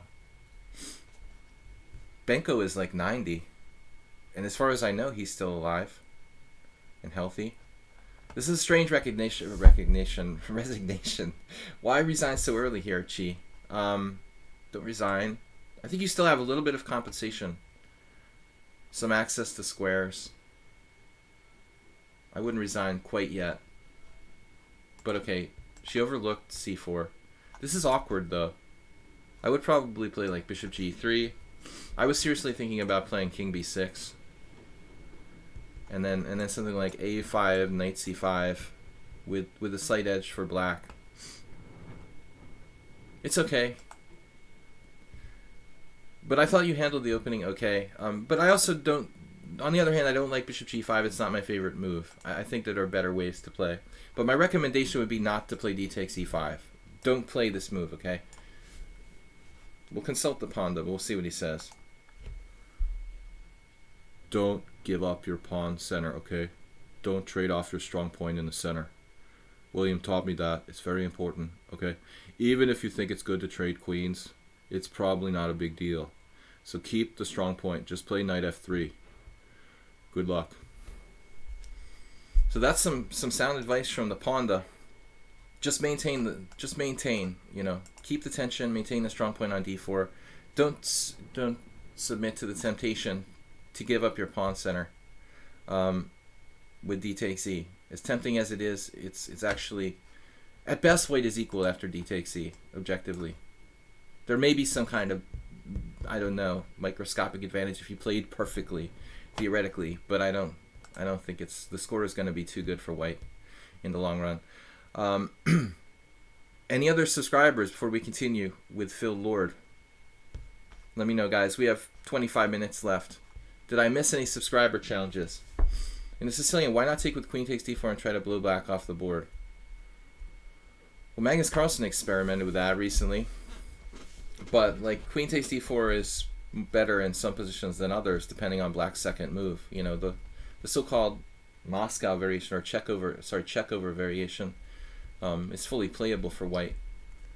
But I think that leaving the knight back on f3 tends to be limiting. Sorry, Phil has no time to play. Okay, Phil, no problem. We'll go to Arsenal. Arsenal 2. Are you implying that I'm keeping Ponda like prisoner, Bob? Do you think I'm depriving the Ponda of his mental health? Is that your point here? Freedom is an illusion. Now it's getting philosophical in here. Okay, guys, we're gonna be back tomorrow night with a Blitz Arena. If anybody wants to donate allergy medication, Bob, anytime. Fluke GM, I mean, the one variation with queen takes d4, d6 and queen takes d4 is fully okay for white. I think it's fine. But it's kind of just considered to be another anti-Sicilian line. It's not better or worse than anything else, really. You can also play bishop b5 check, like Magnus Carlsen. And hope for an advantage.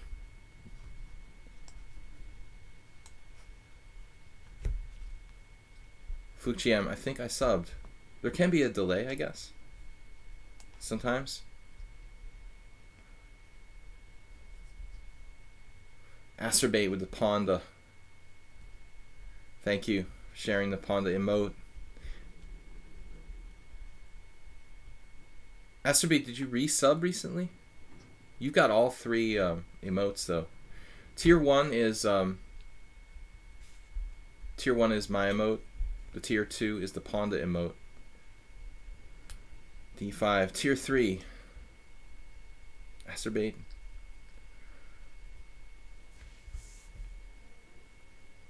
Okay, mainline Petrov here. Getting rid of the bad bishop and the Sicilian. Carlsen has done really well with bishop b5 check. He's got his own systems worked out there, where the theory isn't quite as worked out in like the main lines. And he's influenced. I think Magnus has really had a pretty strong influence in popularizing bishop b5 check against the Sicilian. You don't really think of Carlsen as a theoretician, you know, but he has certain variation he has contributed to. He's not like that influential in the openings like Kasparov.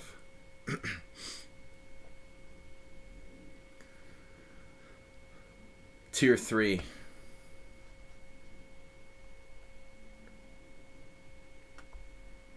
So bishop b7 is a really conservative variation, but it can transpose to knight c6 here if black wants to, which is considered good.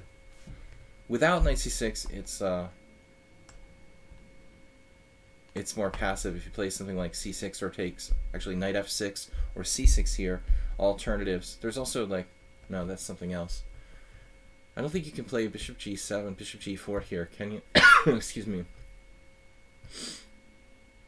Maybe bishop g4 is some kind of weird gambit line. So Gligorich played with d4. There's Fluke. It's 50-50 about d4 or knight f3. I mean, it's really up to you. Both of these moves, knight f3 and d4. And that's a good book, by the way, the Gligorich book. But Gligorich is a very inspiring player. But I think that it's up in the air which one of these moves is better. They're a little different stylistically. I've also recommended d4 to people against the Petrov. It's a strong line. But I think the d4 leads a little more to simplification. I like this more full-bodied game that we get here in the traditional main lines. I feel like the d4 lines, if you look at like modern theory, there's some trades of pieces. It can be kind of technical. This is more like classical, full-blooded chess here in the mainline Petrov or Russian defense. Okay, guys, tomorrow night Blitz tournament, we mentioned that already. Wednesday is our Weird Wednesday Unusual Openings in the morning. Thursday we have our subscriber stream, which tends to be a smaller group. People see it's a subscriber stream and they don't tune in unless they're subscribers. Thursday nights we do game analysis, and everyone who subscribes to the stream is entitled to, if we have enough time, to send in a game, and we spend 10 or 15 minutes on each game, analyzing in depth. as much depth as we can get for 10 or 15 minutes. So, okay, c6. I don't have a lot of theory really committed to memory. I have played the Petrov experimentally with black, but c6 I know exists. It's just like considered to be a little bit passive for black. Perfectly okay though. I'm not sure if I'm supposed to exchange or not. Again, according to my theory of the tension, is like better not to exchange in general. If I don't know the theory concretely by memorization, I'm going to default to keeping the tension if I have more space, as I do here. Exchanging on d5, while it might isolate the pawn, for example, gives black a very good square for his knight on c6. You need to think about that kind of stuff.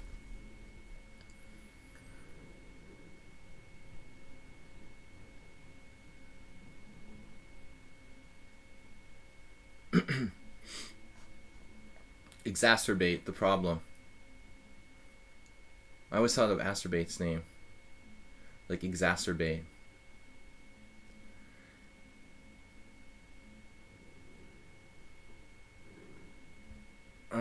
But you're not talking about him. So bishop e6. So if we take,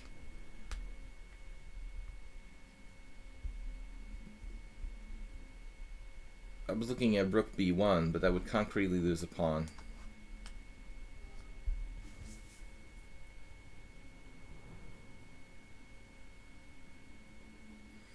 Bishop takes d5, knight g5 doesn't work.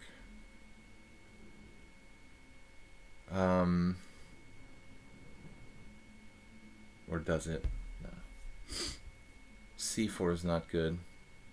Knight e5. Knight d7 trading pieces would be his game.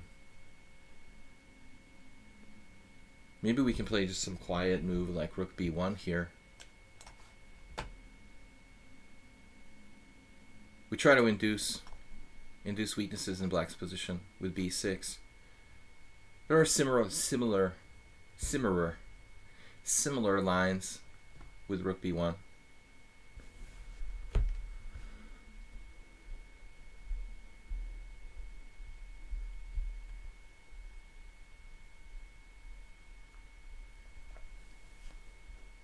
Yeah, and the line with d4, the knight goes d5 gets traded off with knight on d7. You look at Kramnik's games with black, like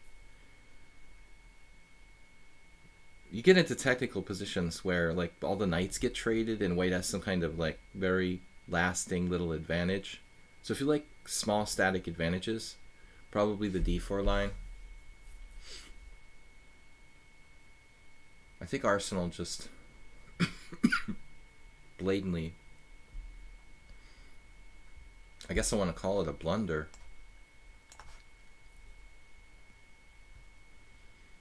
Just blatantly blundered.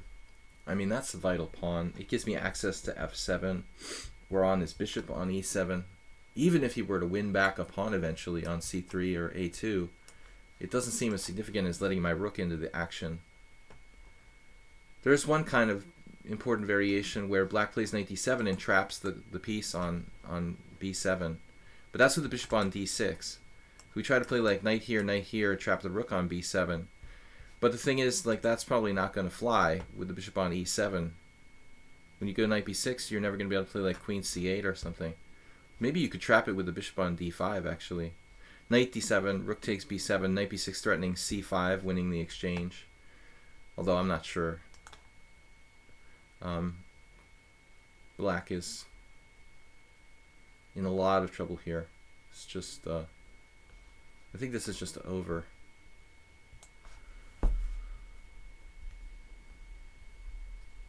Too much pressure at these points.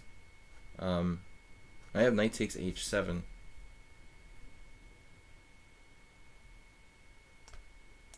I hope this is good. Looks a little fancy. Fancy play syndrome.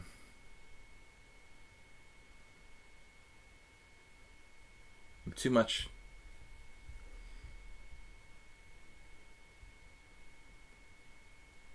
Yeah, that's...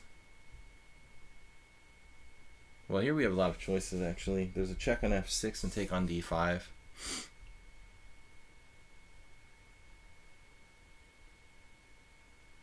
Queen takes c1. King takes h7. I don't seem to have a follow-up there. So I think I have to do something else. Is this enough? Okay, guys, I think we have time for at least one more game.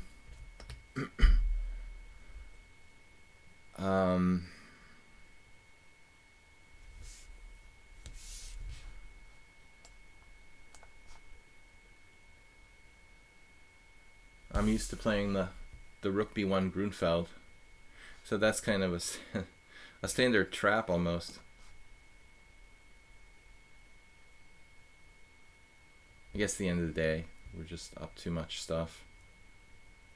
Basically just want an exchange for nothing.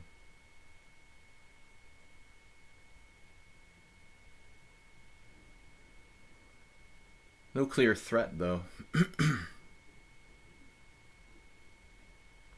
I guess I can take here.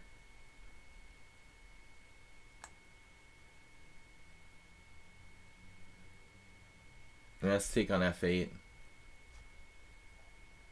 Coming under a withering attack though.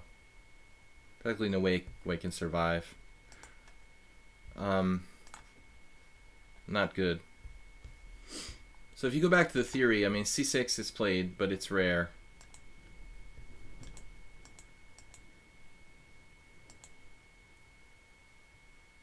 Computer's giving me more than +1 here. Wow. So apparently it's just a big advantage. b5 is your best chance, trying to blockade the queen side. +1. I still got a lot of mistakes. I still made a lot of mistakes there. It looks like an execution. I must have missed something really strong. Maybe not. Here. It's giving me like an inaccuracy. Rook b1 question mark. c4 bishop takes f3 queen takes. Whoa, check this out. c4 bishop takes f3 queen takes d4, sacrificing this pawn. If you don't see this, you're an idiot, according to Stockfish. That's a little bit over the top. Wow. So this is, I mean, even if black were to play something lame like here. Okay, I have a very strong compensation. Apparently rookie one, but I'm not a computer, in case you guys didn't know.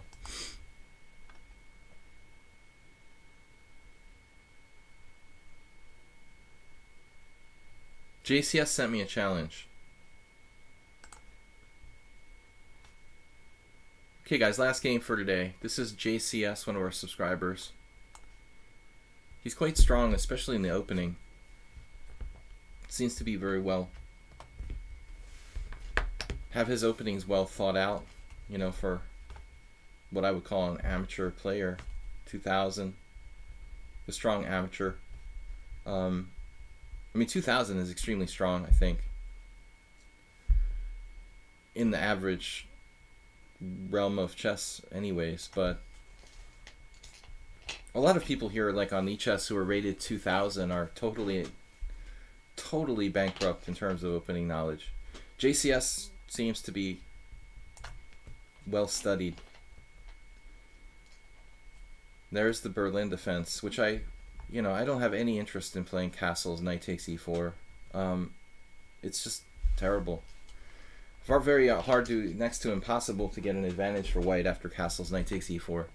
So we have to play something else. I've experimented with this weird move, queen e2, because everybody plays d3, and that's probably the best try.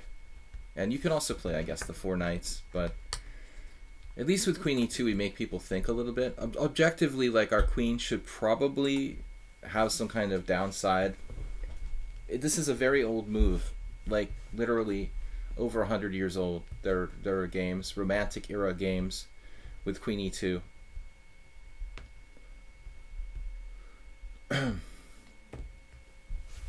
But we'll slow JCS down because he studied only all the main lines. We got to take these mainline guys and put them in a sideline.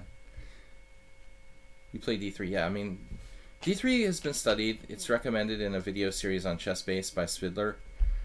I mean, it's basically becoming like the main line of the Lopez Berlin, because everything else is nothing. process of elimination. So now we transpose to the classical Berlin, and this is like Queen E2 against the Berlin classical. There was some crazy game I remember from like 150 years ago. Maybe like Chigorin had the white pieces in one game, where he takes on c6 and like grabs the pawn on e5, and then goes into these really contorted.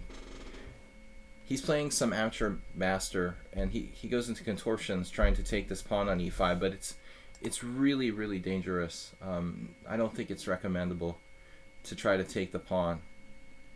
So the positions are more akin to, I would say, the whirl attack, where you play like Queen E2 in the main line, Lopez.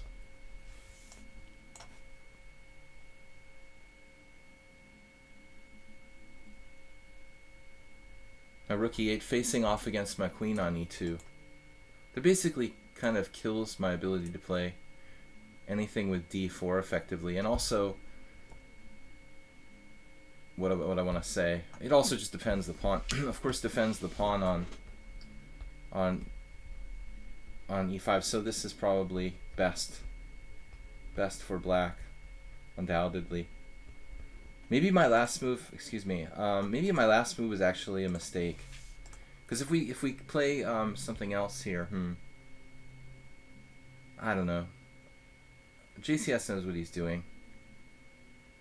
Wonder if we could try to take the pawn here. Bishop takes, d takes. You can also play b takes, by the way. So there's two versions of that trying to grab the pawn variation that are both actually quite promising for black. Now we have to go back to playing d3 anyway, in which case then you're like, well, why did I put my queen on e2? I think this is, quote-unquote, the refutation of queen e2 is basically asking white the question, are you going to be able to play d4? And if you can't play d4, then why you didn't just play d3 and not commit your queen on e2? That's... Okay, now JCS is taking it a little further, and he's trying to actually go for more. It feels like d5 is verging on too aggressive.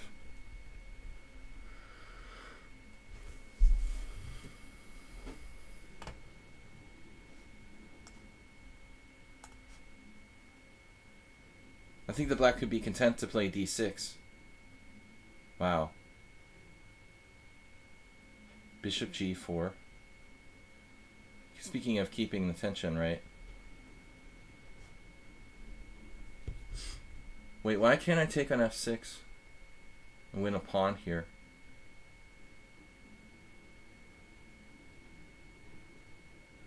Well, you can take with the g pawn. I mean, that alone is probably not that bad. Strange as it might seem, you could actually recapture with the g pawn.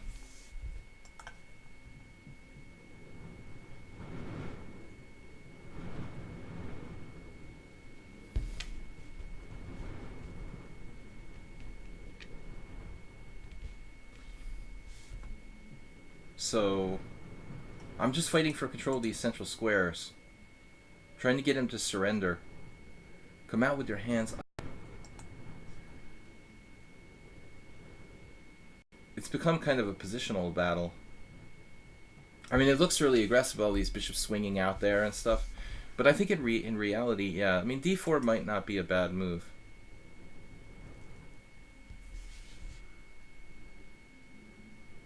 If I play pawn takes, he can take with a knight.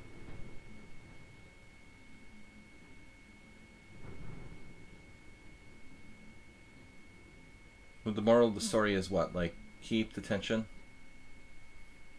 Never get out of the boat. Never get out of the freaking boat.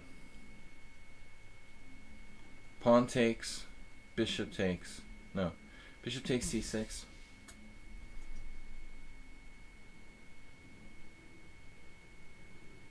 There's a temptation to play c4. Just lock it up. I feel like, I don't know, I feel like I've lost the opening battle. But maybe I can play knight to c4 here. How about h3, just for kicks?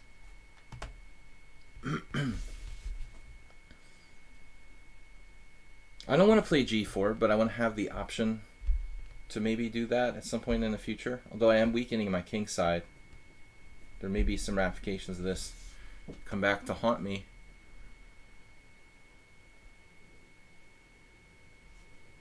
The plan here is defend the base of the pawn chain and then wiggle my knight back over to g3.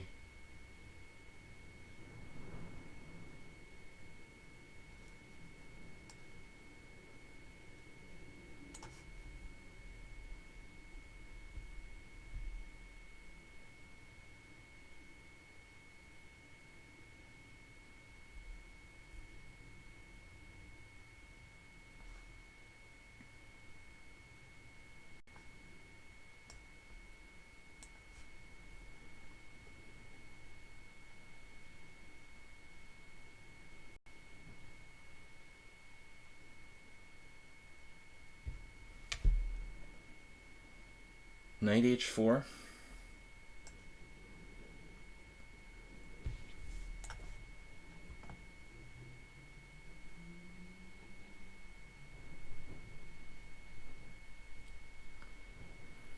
A good game, a good example of both sides really keeping the tension as much as possible. Critical situation. I'm thinking h6 might be too late for black here.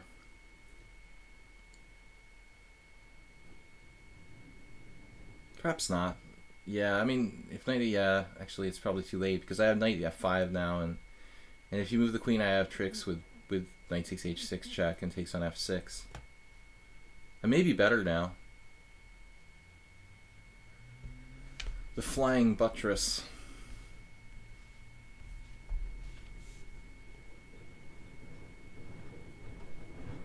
I don't think I've ever had a game, you know, where it's gone exactly along these lines.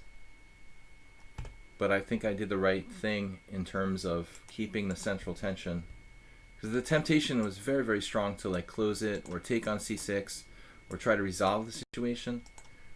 And that I'm fighting against my human instincts, you know, fighting against the instinct to seek shelter and simplification, to release the pressure. Now, it may be too late to play other moves. Let's go with this.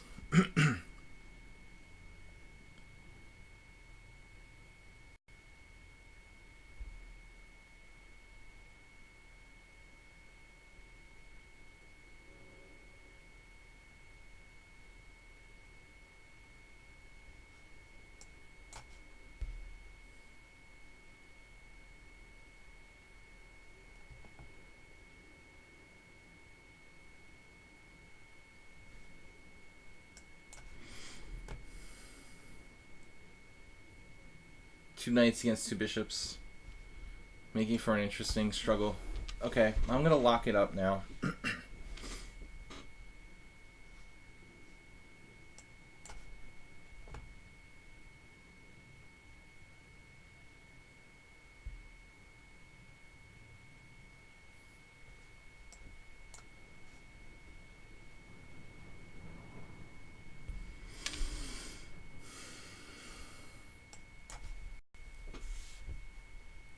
Played a masterful game here with black.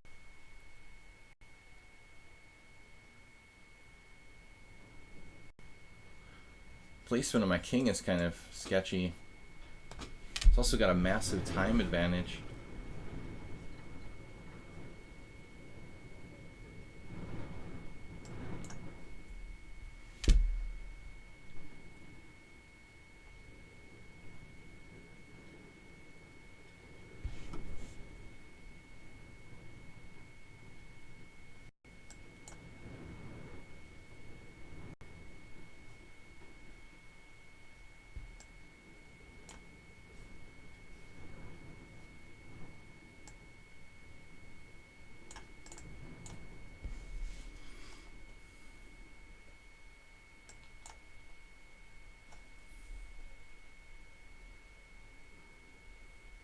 Basically like playing God.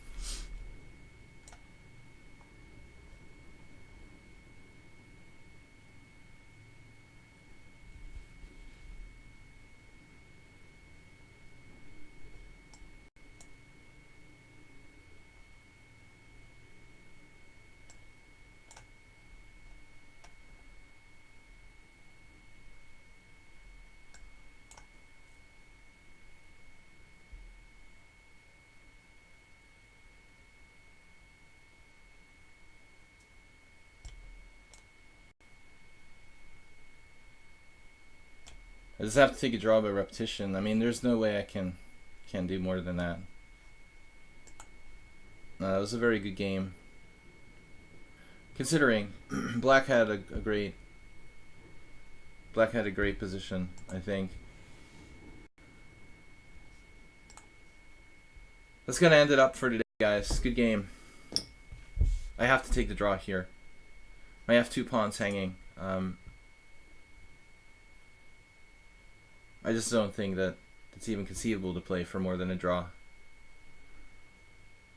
Looks like a really good game by both sides overall. For the time control, was well played.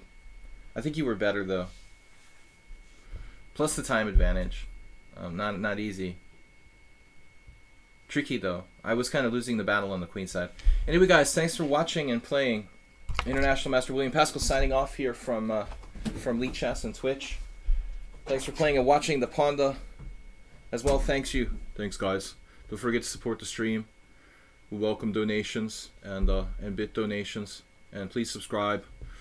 We need subscribers. Don't forget, tomorrow night is our Blitz Arena, Sparkle Horse Blitz Arena, 5+2 casual tomorrow night, guys. Bye bye. Thanks, guys. I'll see you later. Have a great one. Bye bye.